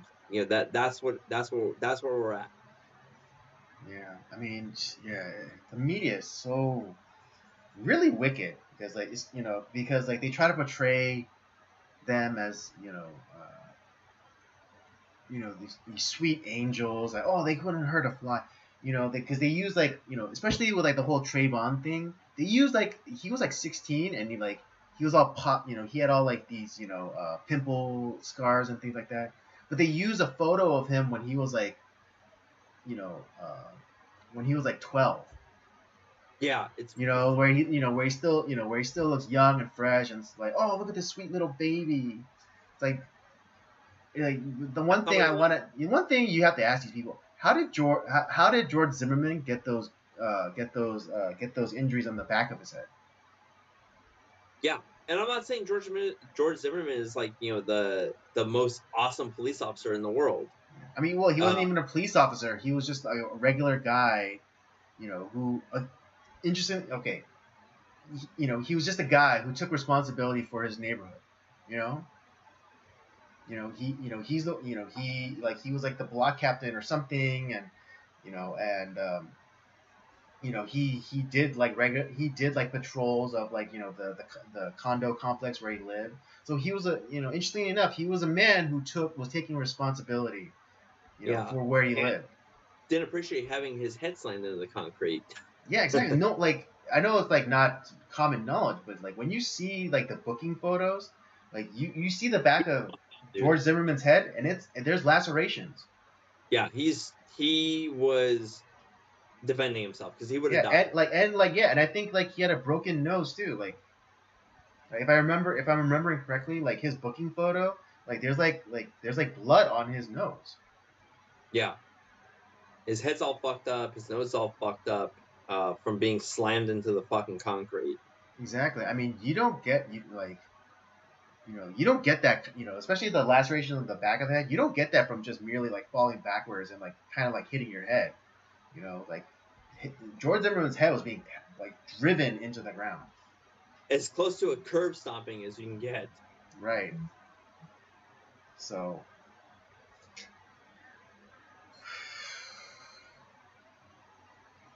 Yeah, just really disgusting story. I hate this timeline, dude. It's the worst. Yeah, and kind of rubbing salt into the wound, but GoFundMe, the woman and then like the parents, of this guy both had GoFundMe's, and the guy's GoFundMe outpaced the woman's GoFundMe. Of course it did. That does not shock me at all. At all. Right. and again, it's a little case of a double standard, because this guy who shot at a woman and her kids was able to raise money or his family was able to raise money for his funeral. But then in New York, you had that bodega owner who defended himself and wound up killing some guy. But his family tried to start a GoFundMe to for his legal defense, but GoFundMe shut that one down because they did that thing. They changed the rules on GoFundMe where they say like, oh, you can't raise funds for an ongoing like criminal case. It's fucking ridiculous, dude. Yeah, so the double standards.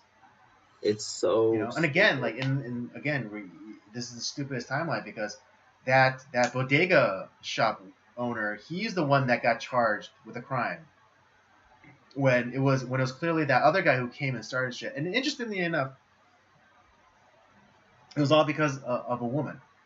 Not necessarily because the bodega owner, he was like sleeping around, but like this woman came in to buy soda or something, and like her EBT card wasn't working, and the shop owner said like politely like, oh, this not going through, you can't get any soda, and she got like, oh no you didn't, da da da da, and then she went to go get her boyfriend, and the boyfriend came and started shit.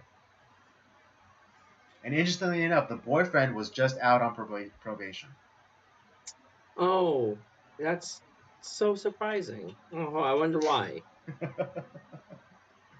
Yeah, but apparently the woman, she slashed at him first, but she's not being charged. And yeah, that's one of those things too. It's like, this could have been resolved. All of it, like, oh, it's not working. Well, let me call about that real quick, or figure out what's going on, and you come back. It's like, yeah, it's not you caused a life to end because you couldn't pay for a soda. You don't have enough money to pay for $1 soda. Like, for God's sakes, someone's life ended because of a fucking soda. That's and true. No, I'm not blaming the store owner. That's right. Not No, neither am I. It's just because of an insane woman, and it's funny. She an entitled woman going crazy because of entitlements. Yeah. Who that's could have foreseen? That's what it was. Damn. Who could have foreseen that? Right.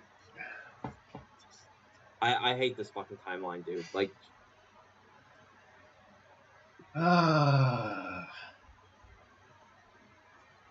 Jesus, come now, come fast.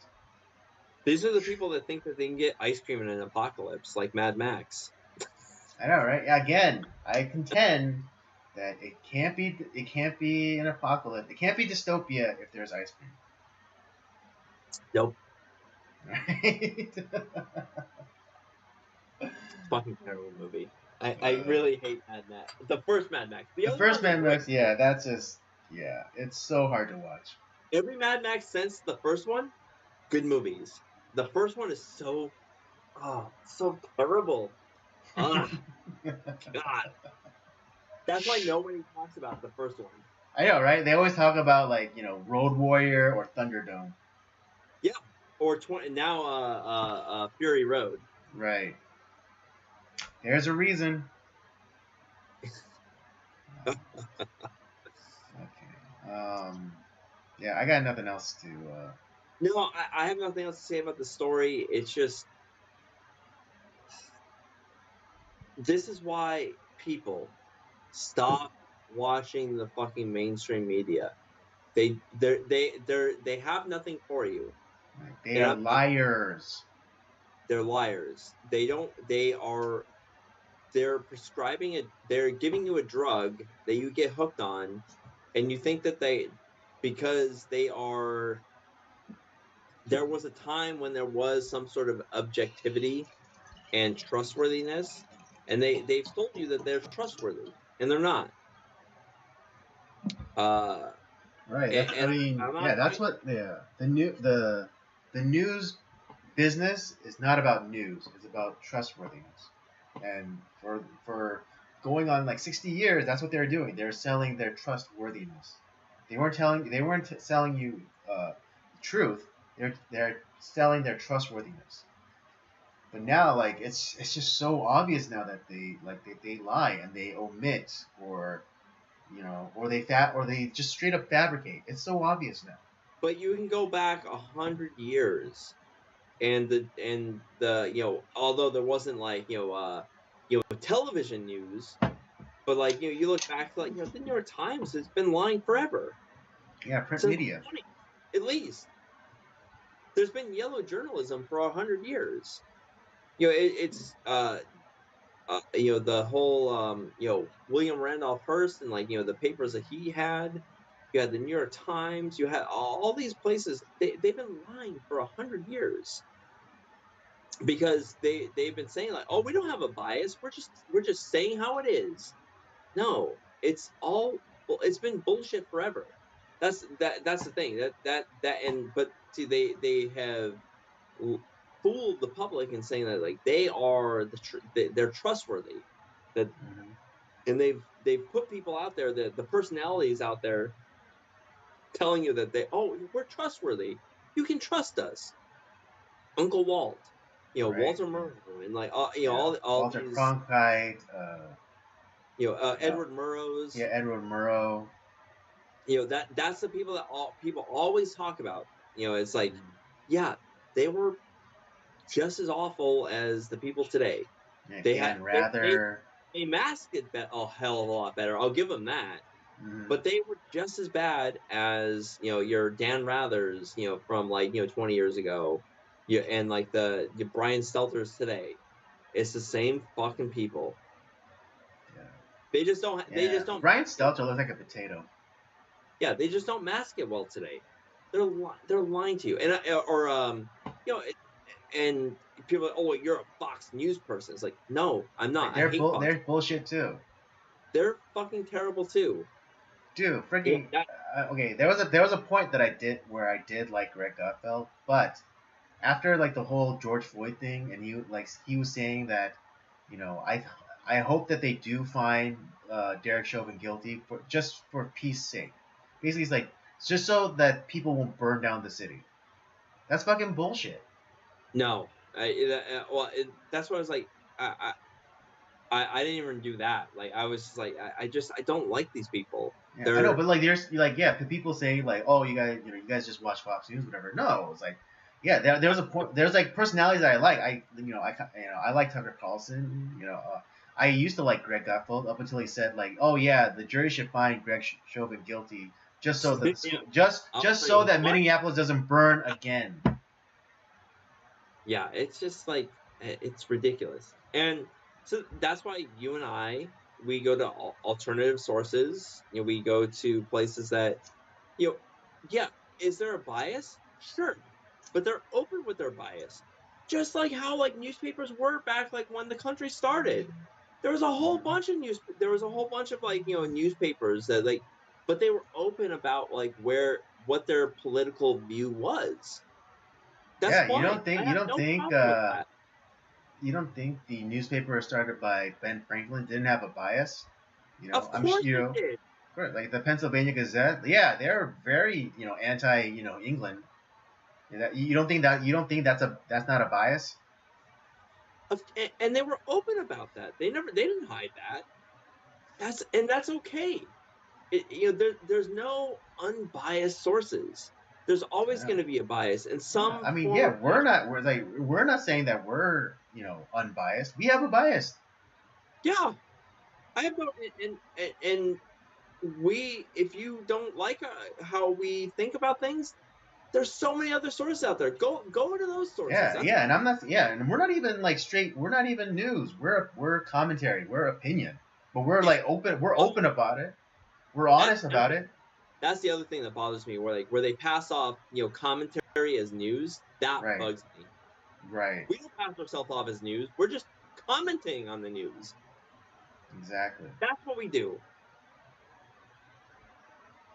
If you want investigative news, we'll give you the sources. We'll give you places where you can go where they actually do investigative news. That's not what we do. We commentate on the stuff that's going on. That's what we do. We're a tertiary source at this point. Pretty much. Yeah. Like yeah. We heard it from this source, or we heard it from that source. I mean, I don't even watch mainstream stuff because the mainstream stuff is gonna trickle down to me anyways. So there's no point Yeah. of no point of going to that poison well. But yeah, I try to get it. I try to hear.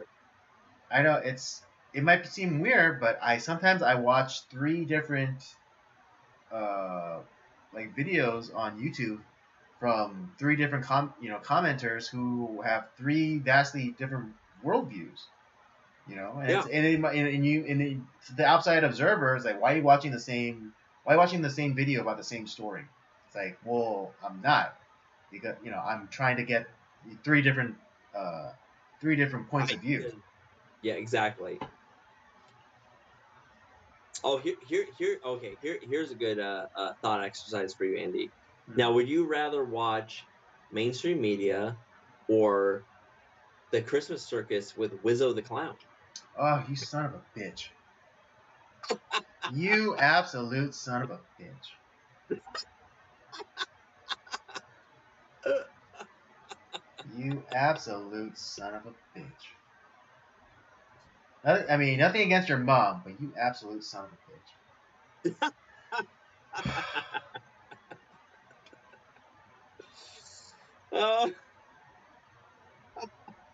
I'm not even dignified that with a response. I mean, I did respond, but I'm not going to answer your question. Okay, fair enough. I know you hate both, but I know you hate one less than the other. Or at the very least, there's one I'm not willing to tolerate more than the other. Just be glad I don't make you watch like CNN. Like I don't strap you down to a chair for 16 hours to watch CNN. Oh god, I know, it's like that scene out of Clockwork Orange. With the things that keep your eyes open. I might make you sit down for 2 hours to watch a shit movie, but I won't strap you down for 2 hours Clockwork Orange style to watch like CNN. You're so magnanimous. Yeah. Just wait till we get to Schlocktober, dude. Oh God,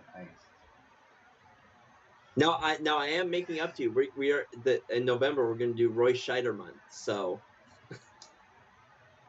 we're gonna cleanse your palate in November. But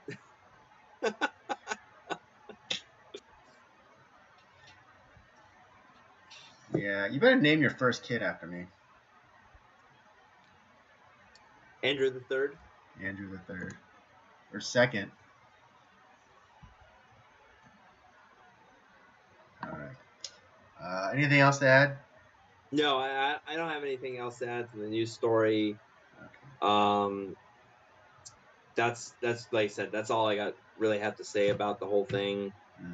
Just disgusting. The whole thing is just disgusting. Indeed. Okay. Then let's get to our last movie review of the night, I should say, and that is Galaxy Quest, starring Tim Allen, Sigourney Weaver, Alan Rickman, Tony Shalhoub, Sam Rockwell. Again, this movie is surprisingly star-studded. Enrico Justin Colantoni. Long. Justin Long's in this movie. Yeah, Justin Long's in this movie. Yeah, Enrico Colantoni. Rainn Wilson's in this movie too. Yeah, he is. Missy Pyle. She played Missy Pyle is she's done a lot of like character and side character work. She was like that crazy looking like Eastern European chick in Dodgeball. Yep. She played the alien who who infiltrates as like the hot chick in Mars Attacks. Yeah, she's been in a whole bunch of shit. Yeah. So a lot of big names. Let me hit y'all with the synopsis and we'll get going.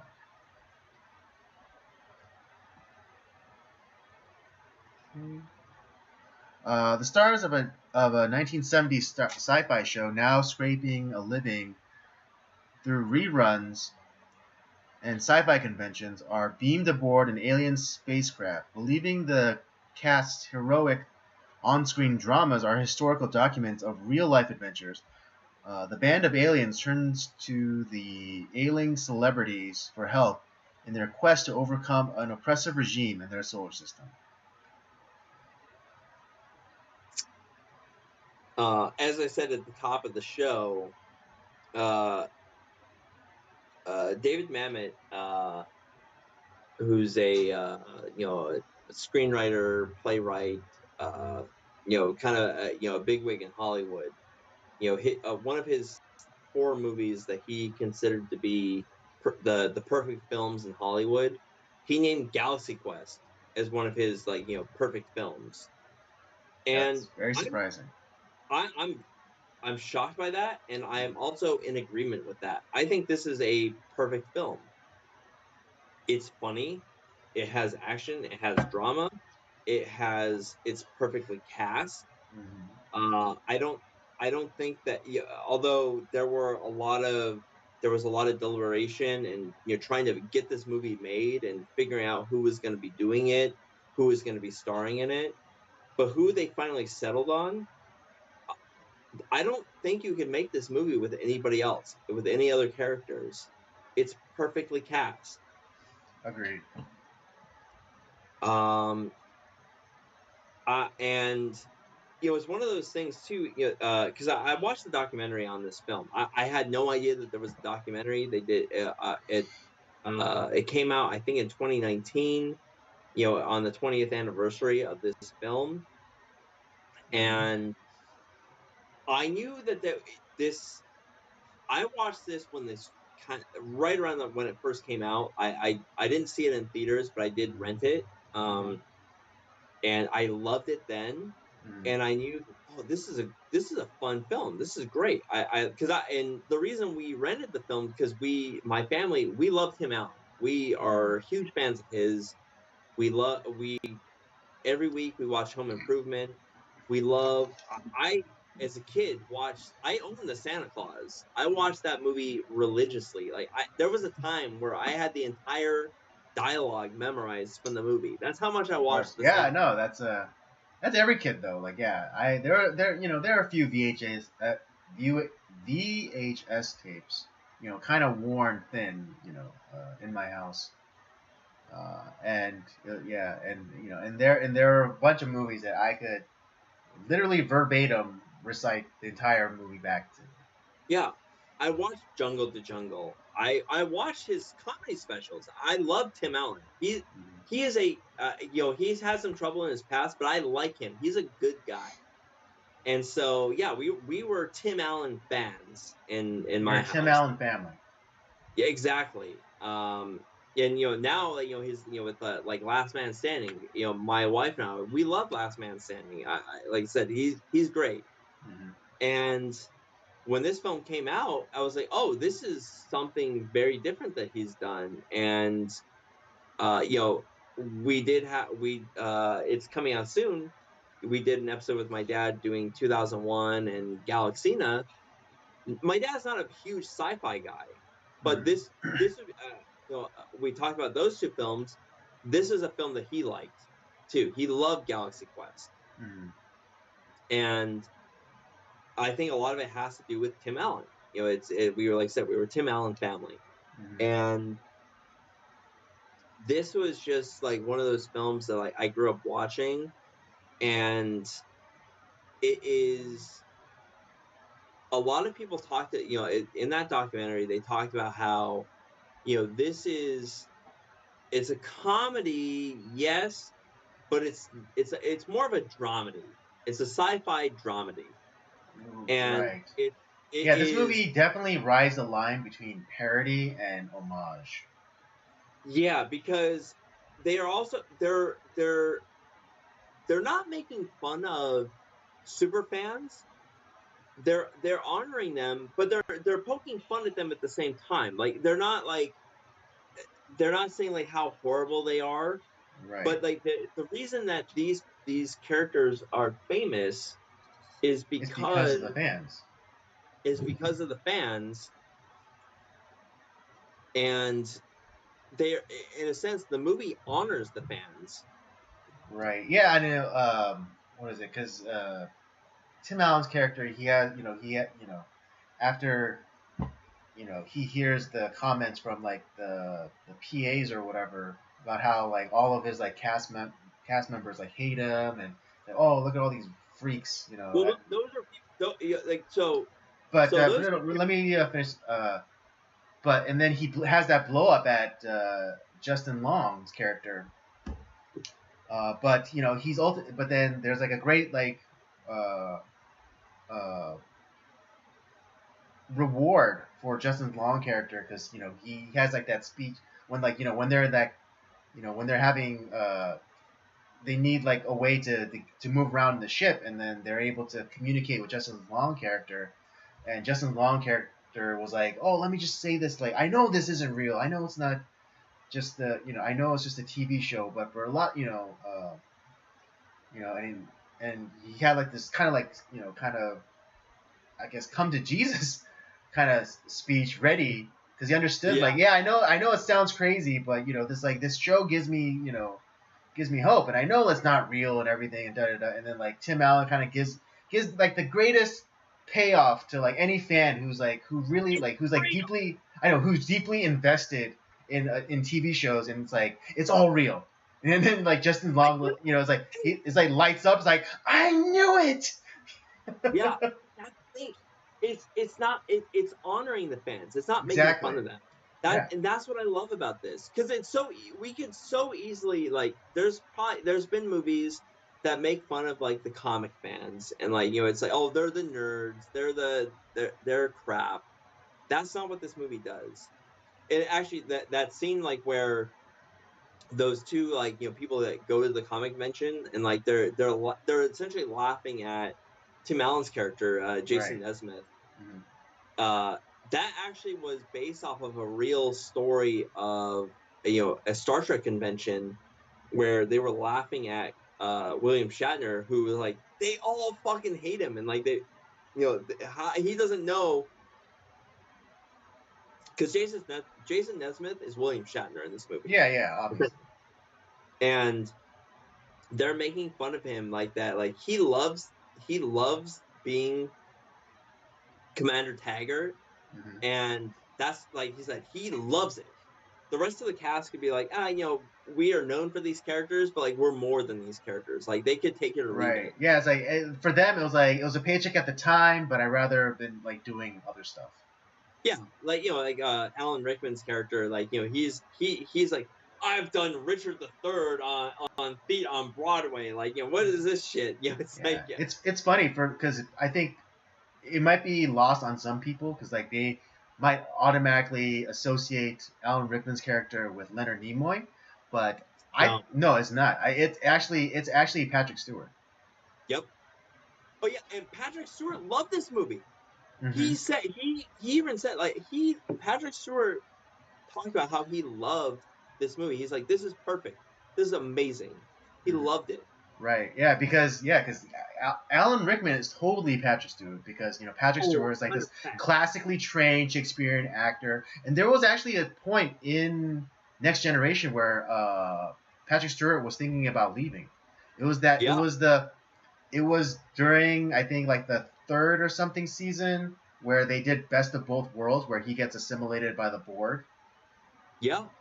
and that was written to be his out because then that's when Jonathan Frakes character was he in the Gonna show become he was actually captain. promoted to captain, and Yep. so like it was like his chance, like that was they wrote it so like Jonathan Frakes could step in and become the new captain of the Enterprise if Patrick Stewart decided to leave. God, that would have been a whole different show after that Oh point. yeah, absolutely. Nothing. I mean, and again, nothing against Jonathan Frakes, but I would have been okay with it, but it's just like, God, that would have changed the whole fucking dynamic of the show. right, and we wouldn't have gotten like really amazing episodes like Drumhead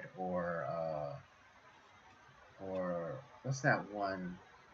What's that one where they? I just saw it this morning. Um, but they basically do like the whole 1984, Winston torture scene with like the four Oh, thing. I forget the name of the episode, but yeah, I know which one you're talking about. Yeah, where he gets captured by the Cardassians and like they do like an homage to like 1984 thing Oh where it's like shit, yeah. yeah, that's where the meme comes from. Is like four lights, because in 1984, like in the book, the guy who tortures Winston Smith's character, like he puts up four fingers and it's like and he's like slowly tortured into until he sees and he believes that he sees five fingers. Yeah, it's so yeah, so there's that element to it. But yeah, that was actually like that whole scene at the comic book convention. Mm-hmm. That was an homage to that was actually a real story that happened to William Shatner, Mm. and that's where like he's like, where like even like I've never seen him lash out at fans before. That's nuts. Like there's something wrong there. Yeah, something Right. is happening with him. Right. Well, like in the movie. In the movie, obviously. But the I'm just this is one of those things where it's like so cinematically, right? So we start off where we get like we're watching the show, the Galaxy Quest show.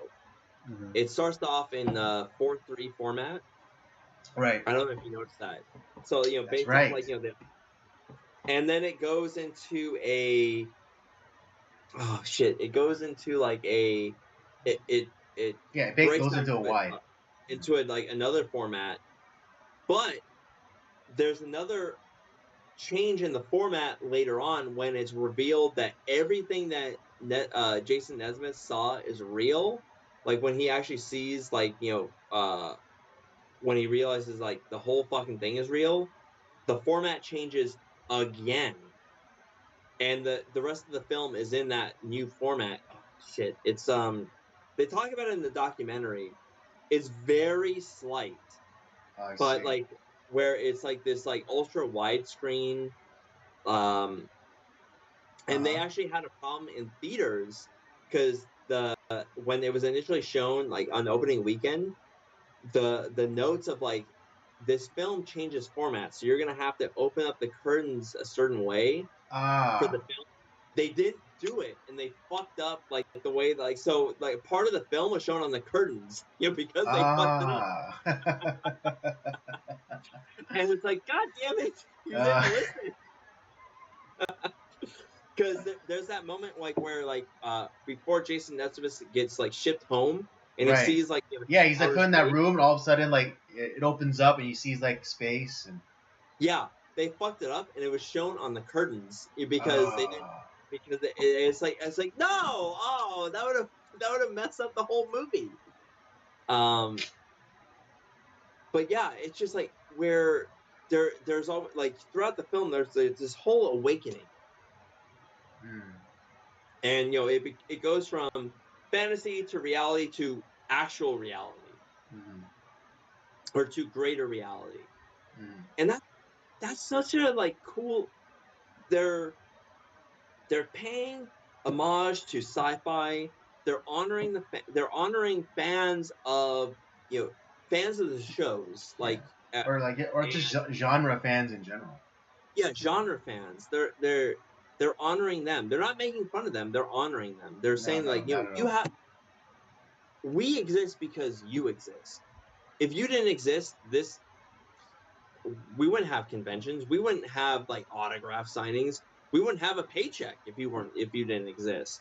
Right. And yeah, there's gonna be some of those fans that are like really annoying and like they take it way like a little too Yeah, very seriously. nitpicky. It's like, oh, I saw like in like an episode da da da da.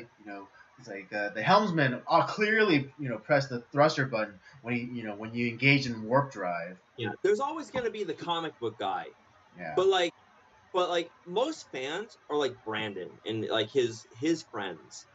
Justin Long's character. There's a lot Right. more of those people than like the comic book guy, the annoying fan.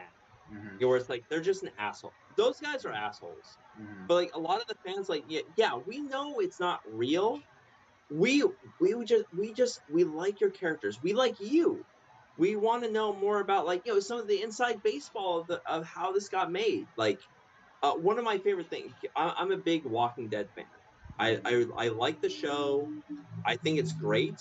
And one of the great things about that is that there's this after show called I talk The um Walking Dead.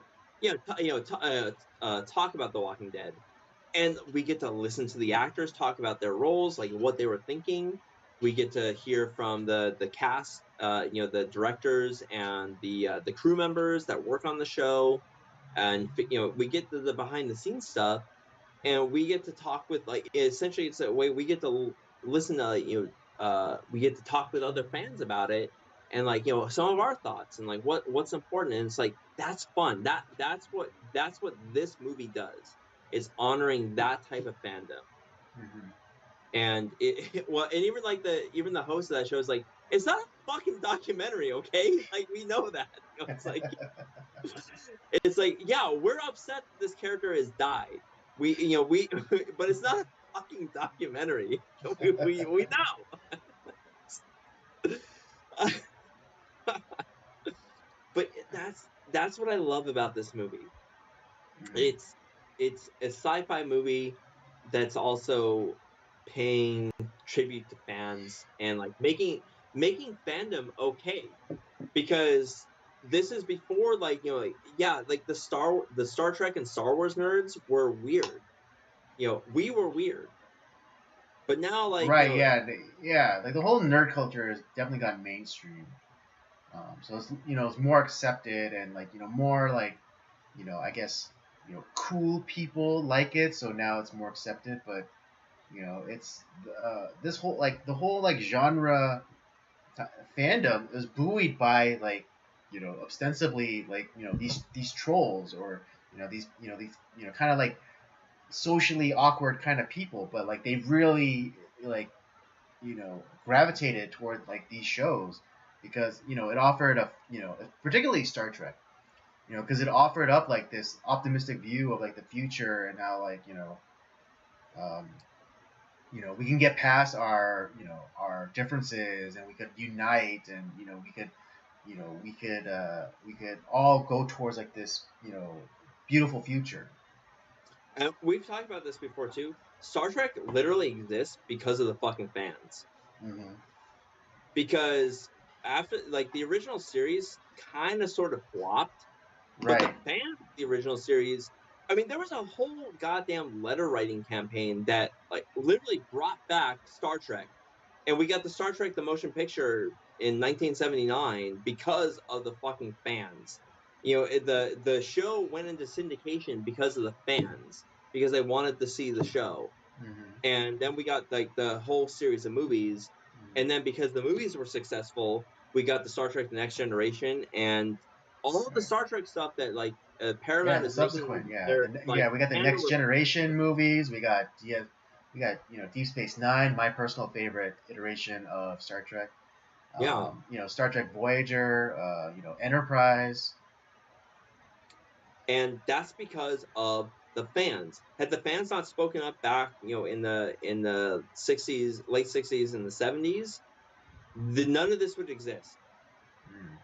None of it. Yeah, like even STD and Picard wouldn't exist. As shitty as those are. Yeah, as shitty as they are, like they wouldn't exist if it wasn't for like the work of the original fans. And I mean, and again, props to them because like even I'm not like that super of a fan. I do enjoy Trek. Don't get me wrong, but yeah, I don't know like if I could be bothered to write a letter. No, like I said, that's the thing. Like, I'm not that much of I'm not that invested in it, but I'm glad that people were invested in it, and yes, that's where like exactly. That's where like people like that. That's why like movies like Galaxy Quest, like that's an honor to them. It's like, hey, you people who like, yeah, this show that probably maybe lasted like 3 or 4 seasons, that you have, who knows, that show had probably been like, started like 10 years ago, but they're still doing conventions on it because the people cared about it, and they cared it so much about it that they were willing, like they made your career. You have a paycheck, you have a purpose because of the fans. Yeah, I mean, just contemporarily, what is it? Firefly had this same success, same thing. And like I said, I'm a Firefly fan. I love Firefly. Mm-hmm. And like I said, I don't say that like, oh, Leonard, like for Star Trek, like William Shatner and Leonard Nimoy don't owe me a goddamn thing. It's like, but I know that they've done other things, and that's I understand that. I just like your portrayal of these characters meant so much to me that like I cared about this show. I want to see more of it because there's more here. With Firefly, Nathan Fillion, like, yeah, you that reason that show doesn't didn't last long is really bullshit. Like, there was a lot of other like things that were in the way. Right, a lot of studio interference. Firefly should have been as successful as Star Trek. There's no reason it should not have been as successful. Right. Star Wars is successful because of the fans. The fans went apeshit over that shit, over Star Wars. Yes, yeah. And the fans are the ones that went and watched like the movies like 7 times in theaters. They're the ones that bought all the toys and all the merchandise and all the special edition like DVDs and. Yeah, you know who Alan Rickman is? He's Alec Guinness. It's the same thing. There you go. It's another guy who is a great classically trained actor who's been in who resents his most famous role. Yeah. Unfortunately, do I know that he's done Bridge Over the River Kwai? He's done Lawrence of Arabia. Lawrence of Arabia. He's done all these great films. He's He done did all Dr. all the Zhivago. Yeah, Dr. Zhivago, another one which I've not seen yet, but I know he's in it, and I know it's a great movie. But like, it's all this other great stuff. I know that, but you know what? No one fucking remembers those movies. I'm sorry, they don't. Yeah, I mean, outside of us. Outside of us, cinephiles, we know that. But the majority of people is like, yeah, I remember like there's a story of like this kid who's like, he came up to Alec Guinness and is like, man, I've seen Star Wars like 10 times and I love your performance. Like, you're amazing. And it's like, and he told that kid, you wasted your life. Why did you watch this movie 10 times? And it's like, Alec, you're Damn, Alec. brutal. What the fuck, man? Like, don't do that to that kid. Like, that's harsh. I know. But Oh, that's so brutal. Rickman's character does. He's like, by Oh, grab yeah. those cameras, like, he's like yanks the. I know, yanking the headshots, like.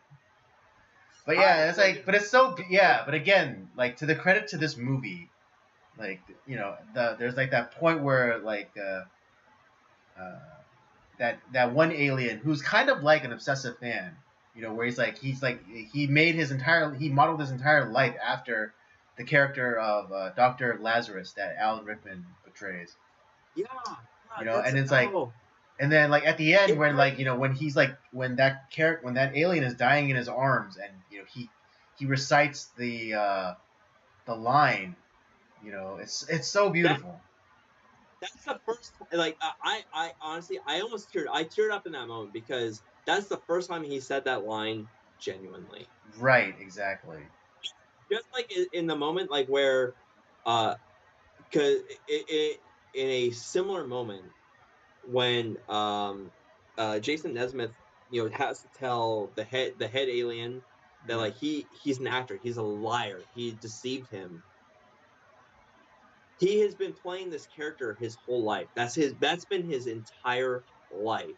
Mm-hmm. And he had to tell this guy who looked up to him and believed in him as a leader that he's a liar.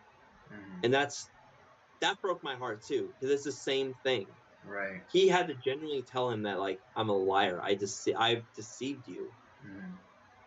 And just like, it's like, yeah, he knows he's playing a character, but like, I think in a sense, not only was he telling him that he was a liar, he was telling himself, I'm a liar. Right, because I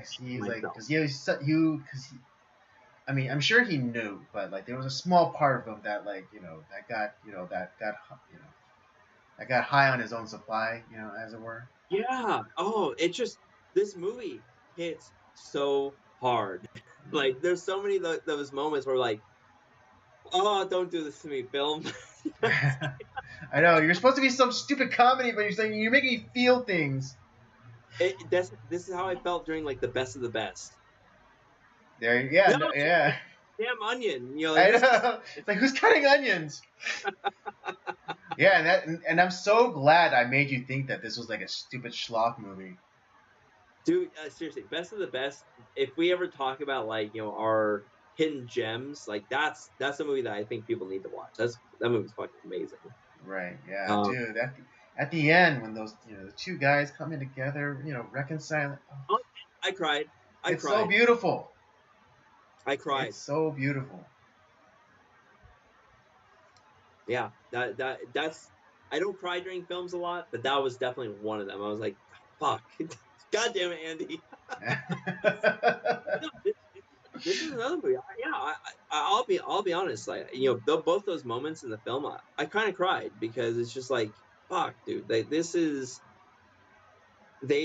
Both these characters this has been their whole life. One because he loved it, and another he fucking hated it. Yeah, he despised it. He resented it. Yeah, and everything changed in those moments, and they both had genuine moments where like it hurt, and yeah, well, yeah, because Tim Allen's character, Jason Nesmith, he had to face the reality of like what he really is, and then for Alan Rickman's character, it's the realization of like what his character means to other people. Yeah. And that's exactly what Star Trek and Star Wars and these sci-fi films that people love so much, this is what they mean to people. Mhm. Yeah, like Brandon said, it's like, I know this is not real, but it's still important to me. And, like, let me believe in this. Let me Mhm. believe in your character. Let me believe in, like, the lore, Mhm. that this is a possibility. The other thing that another thing about this film, one of so the initial director behind this was supposed to be Harold Ramis, the guy who did Ghostbusters, Yeah, all these Groundhog's great Day. movies, and he ended up pulling out. He wanted God, he wanted Kevin Kline to be the lead. So don't get me wrong, No accounting for taste. I love Kevin Kline. Though there two films that he's really good in is Silverado and what was that the film where he ends up being a body double for the president? I forget the name of it. Dave. Dave, thank you. Great movies. He's great in those. Mm. But this is coming off of Wild Wild West, and it's like, oh no, no. Oh It's like yeah. Oh, that one. this, Yeah. Wild Wild West is rough. yeah. Galaxy Quest came out a year after Wild Wild West. Wild Wild West. I'm sorry, it sucks. It's not good. And I love Kevin Kline, and I love Will Smith. No, this movie's terrible. Mm. And so I'm glad that they didn't put him in the lead, because that would have been a wildly different movie. Oh yeah. Oh. Like Um, imagine that scene where Tim Allen had to tell, or Tim Allen's character had to tell the head alien that he was a fake, and like imagine Kevin Kevin Kline. Kline doing that? No, there's no way. I'm sorry, Kevin Kline does not have that chop. He doesn't. He doesn't have that gear. Mm. Nothing that I've seen that Kevin Kline has done has that gear. I'm sorry. Um, So Harold Ramis leaves the picture. So they're like, "Fuck, how, what are we gonna do?" And so they, who ended up directing it? I forget who ended up directing this film, Hold because on, he let me hasn't see. done Dean Parasite. Parasite. So his film that he had done before this was called Home Fries. So Oh, I remember that movie. yeah, I've never seen it. I want to watch it now. Yeah, Drew Um, Barrymore and Luke Wilson. yeah. So the guy who played Laredo, he was in Home Fries. That's Oh, how that that's guy got that role, because of Dean uh-huh. Parasite. I He see. wanted him in the role of Laredo, Mm-hmm. and perfect. And he's kind of another one of those actors that, like, he's been in a whole bunch of shit that we've all seen. It's like, oh yeah, Mm-hmm. it's that guy. Yeah, that guy. But yeah, he was in Home Fries, Dean Okay, Parasite's previous film. I see. And the other thing that they wanted for this film, they didn't want anyone that had sci-fi background. Mm-hmm. So they didn't. Sigourney Weaver was not going to be in this film, but she shoehorned her way in. Thanks Heresy. for that. Um, Sam Rockwell had just come off the Green Mile. The Mm-hmm. uh, the casting director um, begged him for this part. It's like, you have to do this. This role is for you. You need to be in this film. And she would not take no for an answer. He's like, and he eventually, like, just caves, like, fine, I'll do the film. Like, because he was like, he not that he was like high on his own supply too. Like, it's like he obviously he wants to do like more like Green Mile roles, which Yeah, are yeah, yeah. he's fantastic as a villain in Green Mile. He's Right. amazing, and I love Sam Rockwell. He's so good in a lot of stuff. Mm-hmm. He's one of those guys that he can do drama, he can do comedy, he can play the villain, he can play a good guy. Um, he has so much range, and it's like, I'm so glad he did this role. He just kind of this like goofy, like, oh yeah, I'm the guy that like gets killed in the Right, episode. yeah, like doing, yeah, he does a great meta He's commentary. red shirt. He's a Star Trek red shirt guy. Yeah, yeah, he's a red shirt. Um, and so yeah, he plays that character, and all these so Sigourney Weaver wasn't going to be in this. Tim Allen wasn't going to be in this. Sam Rockwell, they begged him to be in the part, and and it's just everyone came together at the right point. They definitely got the right director, because Dean Parasot, I think, understood what this movie was supposed to be about. I don't think Harold Ramis would have done. It would have been a good movie. I don't think it would have been what it became. It wouldn't be as beloved. No, it would have been like some, it would have been like, oh, it's one of the, it's like one of those great comedies from the 80s that Harold Ramis was kind of sort of part of, back in the day. It would have been one of those kind of, it was. I think I saw that movie one time. It would not have been what it became. Right. And so Parasite, a lesser known guy but he understood what the movie was supposed to be about. Right. And he understood the homework assignment. Exactly. And he is like I said, everything was kind of put in place. It's like it just had to be, it just had to be executed. And he was the guy that understood the film, understood what needed to be done, and he let them do what they needed to do. And a lot of the movie ended up being ad-lib, because I trust you guys. You guys are the experts at your craft. You do what you need to do. If we need to change up something, go for it. Let's do it. And that's because there's a lot of these things that ended up being changed throughout the course of the film. And so the other thing that I think also stood in the way in this film is that this is another one of those movies where they couldn't. Well, we talked about this with Galaxina. Couldn't decide if we're going to do an R-rated film or a PG film. And so there is, and they were focused on doing an adult film. And the initial cut of the adult film mean just more mature, right? Not X-rated.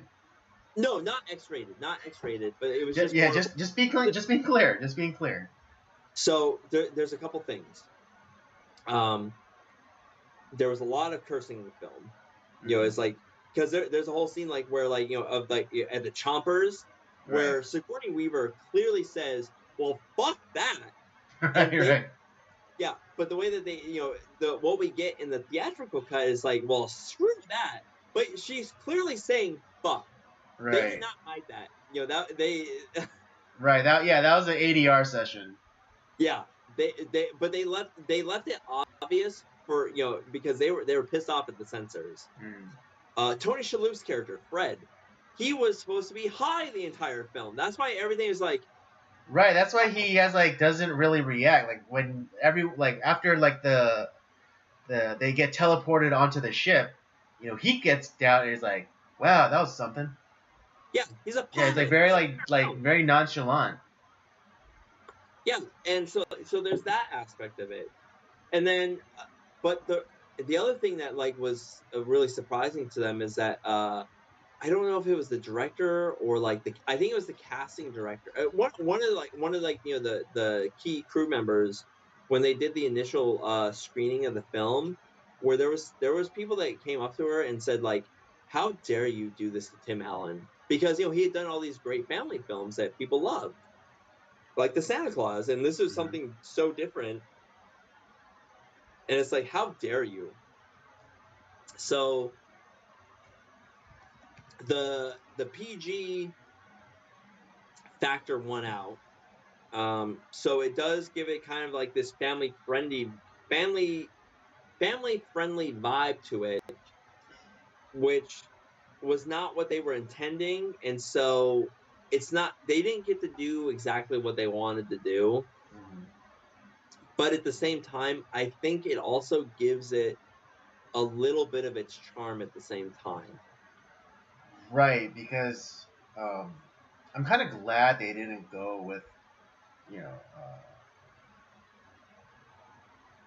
higher rating, or I'm glad they didn't go PG-13 or maybe it was PG-13, but I'm glad they didn't go R, because Star Trek and Star Wars, those are family friendly movies. Yeah, exactly. And it's not like what we're getting now with this darker, more dystopian view of the future, like in STD and Picard, where they're just like constantly dropping like f bombs. Like, there's like no way that you could watch Star Trek Discovery or Picard with like your children. You just I, couldn't. I see those things, and like Gene Roddenberry would be rolling around in his fucking grave. No, exactly. It's like because his whole point was like so like the entire family could watch this together and be inspired. And like there's like countless. I've heard countless like anecdotes of like fan letters and things like that saying like, oh, I used to watch you with my dad all the time, and now like I watch it with my kid, and it's like, yeah, And that's the point. Gene Roddenberry, yes, it is social commentary. Star Wars, Star Trek, and Star Trek especially is social commentary. Mhm. And it is very left wing in a lot of ways. Yeah. But it's what is different about it is that when you watch Star Trek, you're meant to hope. You're supposed to hope that we can have a better future. We can have what these guys have. Like it is a better future. Hmm. But that's what Star Trek is about. Like this new shit. That's why like I refuse to watch it because that is not Star Trek. Right. That's garbage. Yeah. No, I didn't even I didn't even finish the first season of Discovery because it was just such garbage, and then I watched the first season of Picard, and I was like, God, it's like there's like what was it? There's like a torture scene. There's like disembodiment. There's like constant dropping of f bombs, and like you know they and they use like current day, and I mean current day as in like 2020 vernacular. Like there's like a scene where like one of the lead girls, she was talking, but she was talking like she's talking like people talk now, as opposed to because Gene Roddenberry didn't want when Star Trek was made in the '60s, they didn't want to use dated like the language of that time when it was made. So then that's why you don't hear. That's why you don't hear Captain Kirk going like, "Oh, that's far out, Scotty." Exactly. Or oh, And that's really groovy, Uhura. You don't have that, but like, in it's Picard, you elevated. have like the girls like, oh, dude, that's so whack, and I was like, do you even? It just took you out of like, it took you out of like the world. Yeah. And no, I love Patrick Stewart. Like, yeah, I don't blame him for taking the role in Picard. I don't. I really, I don't. Um, and like I said, I don't agree with him politically in any way. But like, it's just like that's not Star Trek. It's like No. it's just Right, and they totally destroyed characters like Jerry Ryan's character, Seven of Nine. She wasn't like this, whiskey, swigging, gun-toting, maverick. She yeah. was, she was a very prim and proper, like Borg, former Borg drone, and she was like rediscovering her humanity. You're telling me that in I guess in about 20 years, she was able to fully like regain her humanity after living most of her life as a drone. Like, come on. And it's like, one of the greatest things about like the character, and it wasn't just because like she was sexy or whatever, but it's like, the way she carried herself, and like, she was like, stiff, but like, she was slowly softening, but she still like held some like rigidity, which was very attractive. I'm not talking about physically. You know, her character was very attractive because like she was very like a stiff kind of character, and she slowly started to what is it? Integrate her humanity or regain her humanity. Yeah, exactly. And like yeah, and like because of like her Borg upbringing, like yeah, she she prided herself on efficiency um, and exactitude. But like now Yeah. you like yeah, she's like oh she's a badass Seven of Nine like chugging whiskey and like shooting phasers, and it's like you destroy Stupid. the character. This is Dumb. not Seven of Nine. But but like I said, Galaxy Quest, I think it hits all the right notes. Oh yeah, absolutely. Like I said, you have it's funny, it's family friendly, it has a message, and like I said, it makes you feel things. Like I this is a movie that I will constantly go back to, just because like this is, some people say like this is like the one of the best outside of maybe like Wrath of Khan. This is the best Star Trek movie. Scott Yeah, Mans. and they wouldn't be wrong. They wouldn't be wrong. Yeah, Scott Mans, who's he's another film critic. He's a huge sci-fi fan. He loves Star Trek. He even says like, yeah, this is one of the best Star Trek films. Like, it's so good. And the fact that like, people didn't go see this is a fucking tragedy. And it is. This film should have been a huge, giant fucking hit back in 1999. It was not, because I don't think people understood what it was supposed to be. Like, I think, and the other tragedy is you probably couldn't make this film today because that fandom today is like more celebrated. So this movie wouldn't make sense. Oh in yeah, of today's course, yeah. I mean, when you live in a world where official Twitter accounts for franchises proactively go and attack fans, like there's no way you can make a movie like this.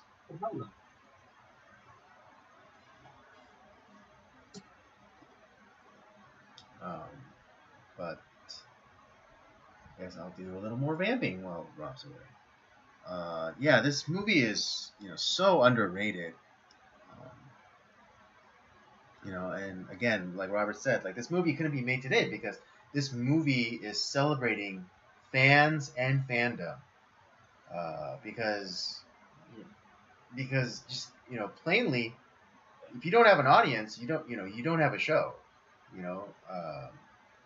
If people aren't watching your TV show, then you don't have a TV show. You get canceled after like the third episode. And so yeah, like I mean, I was trying to be vague and nondescript, but just recently, the official Star Wars account went out of its way to attack fans, about particularly about the Obi-Wan Kenobi show that's recently dropped. And they're saying like, oh, if you don't like it, then you're a racist because of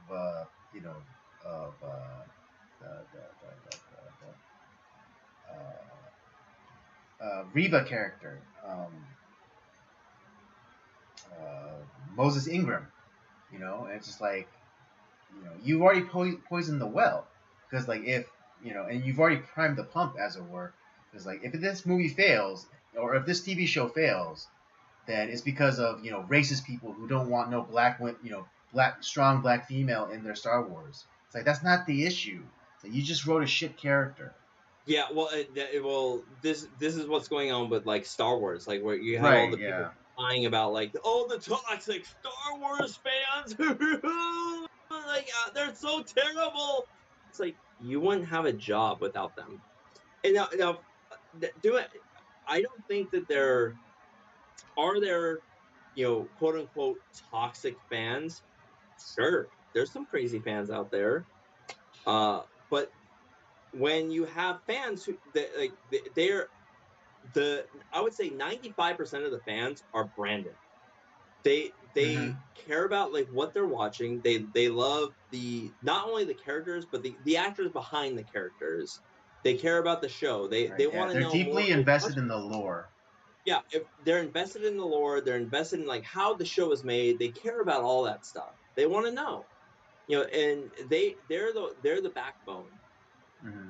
And when they see that the people that are making the show or that are in charge of the franchise stop caring, or they're deliberately trying to ruin it through whether it be bad writing, bad casting, whatever. And it's like I said, I'm here. I'm gonna watch. But I'm concerned that we're fundamentally changing if we're switching over to like new characters, and we're paying, supposedly paying tribute to the old characters and passing, kind of passing the torch, but we're fundamentally changing the original characters. Like, that's not what this guy would do. Or we're, concerned about the writing of, like, oh, I don't like how we are making this character portrayed, or, like, it's like, I want this character to be a good character, but, like, her character sucks, her Mhm. dialogue sucks, and or the actor portraying this character is not the best. Right. Yeah. I mean, in the case of the Kenobi show, and and the Reva character, it's like, she's not intimidating. Like her, like her just like kind of shouting and waving her lightsaber around is not intimidating. Yeah. Now, I will say at the end of that show, I did end up like, okay, like her character's not as bad as it initially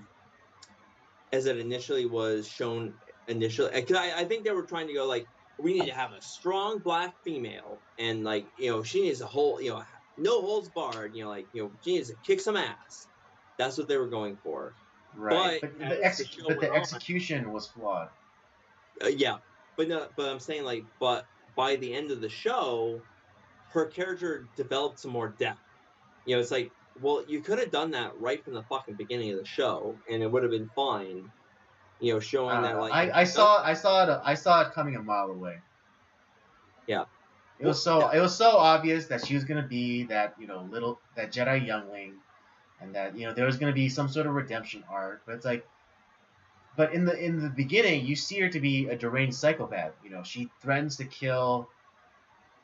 She threatens to kill an innocent person to flush out a Jedi, and then she goes and she goes and chops off the hand of an innocent woman for merely like asking a question. It's like so you're not pretending. It's like, what is it? Are you pretending to be evil, or so you can get closer to him, or are you evil and then for some are you gonna are you trying to have, or are you gonna eventually have a change of heart? It's like, that's one of those things where, like, that's one of those things, like, I don't know, is it bad writing? Is it a bad actress? Is it both? in that case, I'm gonna say bad writing, because I don't necessarily fault the actress for like the way she portrayed it, but someone had to make the decision. Like the writer had to make the decision. It's like, okay, she's gonna try to kill this dude to flush out that Jedi.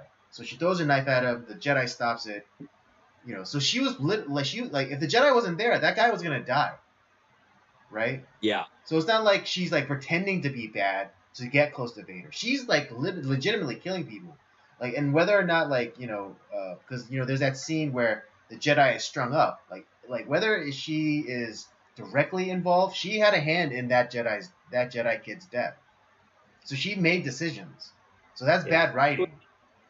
Here, I think it's a combination of things. I think it's bad writing for sure. I think that's the major sin. Bad writing.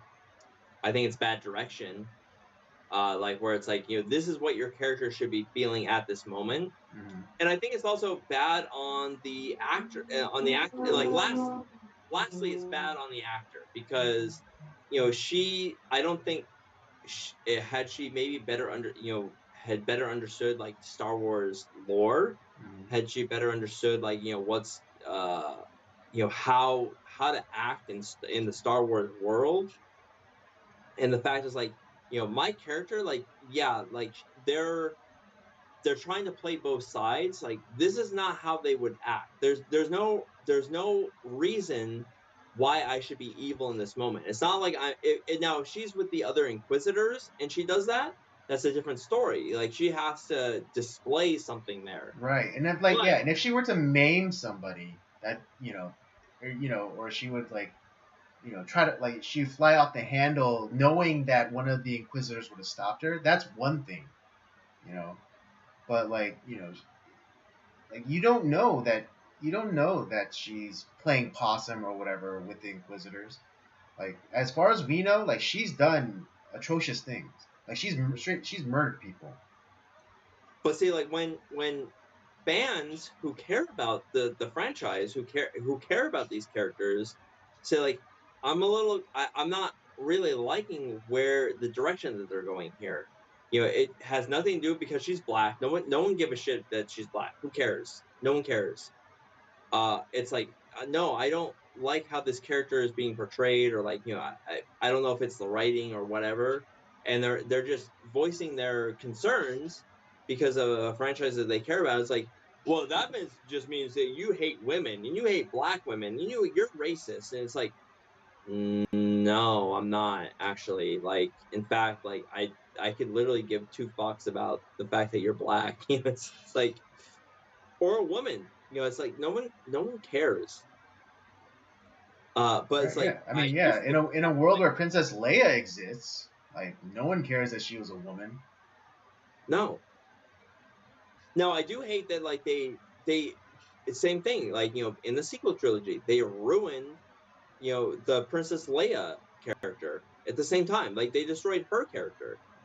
She's not just some, like, yeah, she's a tough woman, but yeah, and she said she's very brash. Oh, that's fine. We like that. But she ends up turning into this, like, lesbian, kind of what kind of, just I don't know what else she is, but it's like no, this is not Princess Leia. I'm sorry. Oh yeah, because like she can't just be a princess anymore. She has to be a general. She has to be a general. She's no longer a princess. She's a general, and um she doesn't listen to anybody else, and she's a lesbian, and she has superpowers. All of a sudden, she can fly Right, through yeah, space. yeah. It's like, where did we get this? Like, there's no, like, if you're gonna if you're gonna show these things, like, how did her and Han break up? How did her and Yeah, if you're what gonna the yeah. if you're gonna make Han a deadbeat dad, why did they break up to begin with?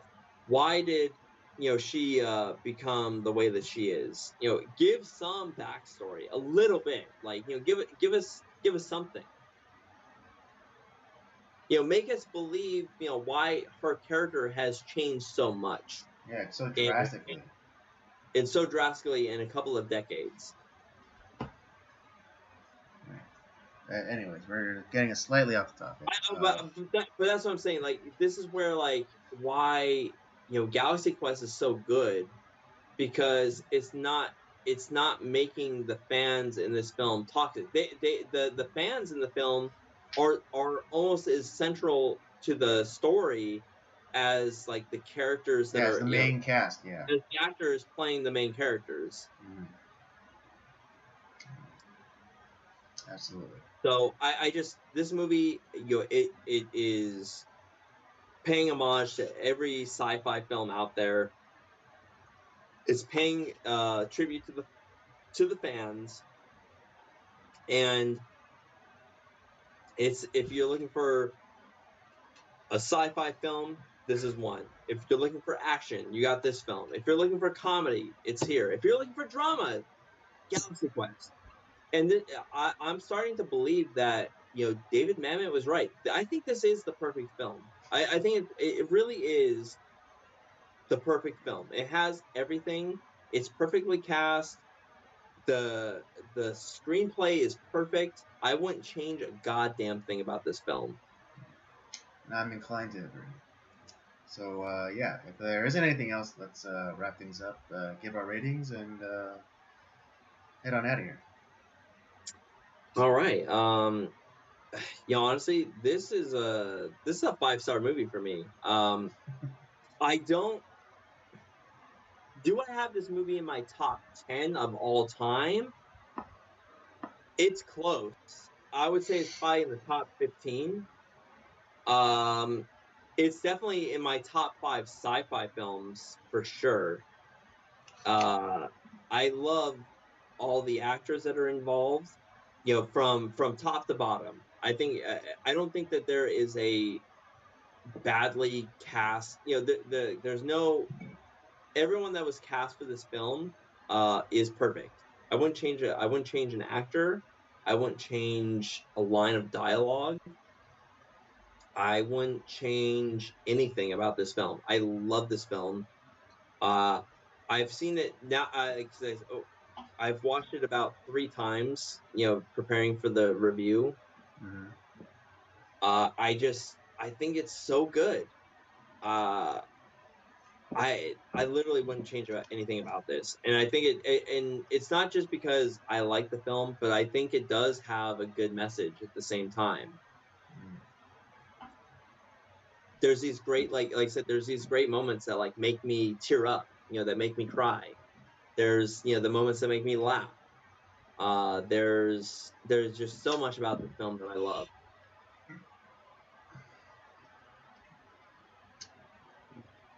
Yeah, I guess. Yeah, I guess we're totally in simpatico tonight because yeah, this movie's great. This legitimately, you know. Um, and again, I'm inclined to agree with David Mamet when he said that this is one of a few perfect movies. When I saw that quote, I was like, no, not Galaxy Quest, like really? And then I was like, but when I watched the documentary and I rewatched the film, I'm like, fuck, man, I think he's right. I think this is the perfect one of the perfect films in Hollywood. You know, I can't think of one thing that I would change about this film. Yeah, I mean, just like seriously, change one thing about this movie, and it becomes something else. I mean, think about it, like because we he put The Godfather with Galaxy Quest. I mean, like, and that's a crazy statement if you think Right. about it. Mm-hmm. And it's like, yeah, there's nothing that I would change about The Godfather, but there's nothing I would change about this film either. Like, there's nothing you can do to make this film. Anything you change about this film would make it worse. Right. Yeah. Because it's perfection. So anything you would change would therefore make it worse. If the preposition is true that it's perfect, so yeah, so any alteration or augmentation would therefore make it worse. Uh, so yeah, I'm giving this a 5 as well. So And yeah, so it's so freaking good. If you haven't seen Galaxy Quest, please do yourself a favor. Go watch it. Watch the documentary about the making of Galaxy Quest after that. You will. I think you're gonna. If you love sci-fi in any sort of way, you got to watch it. If you just like a good drama, an action adventure comedy drama, this is your film. It has all of that. Um, it's fun. It'll make you cry. It'll make you laugh. It'll pull you through everything. So please go watch this film if you haven't seen it yet. all right, there you have it. That's our review for Galaxy Quest. Both Robert and I give this a 5. Of course, recommend this movie. Even if you don't think that you're like a sci-fi person or whatever, it doesn't matter. All right, You don't need to be. this is You just a don't. good movie. Period. Yeah. So do yourself a favor. Stream it, get a physical copy, do all the things, but just watch this movie. I'm gonna have to Uh, buy this film. I think I'm gonna have to buy this. and This is one of I don't buy many physical copies of films. This will be one that I buy. yeah, but that'd be the move, especially now since like they're memory holding everything or like changing stuff. Well, they've always been changing stuff. It's just now we're more aware of it. I think So that the yeah, problem so is get that yourself a copy of this movie. it's one of those double-edged swords. Like it's so amazing that we have like the streaming and everything, Mm-hmm. but the problem with that is that we don't necessarily own anything, Right. and that stuff can be changed. The fact, going back to Star Wars, who would Yeah, have Han shot first. Han shot first. who would have guessed that the special editions would have been a permanent change? That we cannot get the original fucking cut of the Star Wars trilogy. That it's I'm not saying that everything that they did, that they changed was bad. But the one that pisses me off is that Han shot first. That's no, or that Greedo shot first or whatever. Mhm. That's stupid. And the fact that they changed the actor in at the end with the Force Ghost, that like they changed Oh, Anakin to Hayden Skywalker. Christensen, yeah. Now I'm not. It's not because I hate Hayden Christensen. I've grown to love him, but the fact that the guy that was there to begin with, is just fuck that guy. He doesn't exist anymore. Right. I wonder if he That's still gets bullshit. checks. But it's buy physical media. It's the better way to go. Mm. All right, folks, there you have it. That's our stream for tonight. I hope you were thoroughly entertained. I know after a long absence, I know you're just fiending for our opinions on stuff. I was. But I was hiding a blank screens Yeah. for too long. It's weird. I know you have to talk to your wife. Oh my god, that must have been torture. I should have worn my No Ma'am shirt tonight, like just Right. because, like, oh god, what Uh, you made me do, Andy? yeah, but it's always a good time here. Don't forget to check out the library of other content that we have. The Circle Jerk's main podcast, Nocturnals and Transmissions, of course, and Rob's Gaming Show, Up by Up Down. Don't forget to follow us on our various social media accounts, Twitter at letterboxd at podcastcoj, and Instagram at Circle Jerks Podcast. And with all that said, we thank you for joining us. Come back next week, and we'll do it all over again. Have a good night.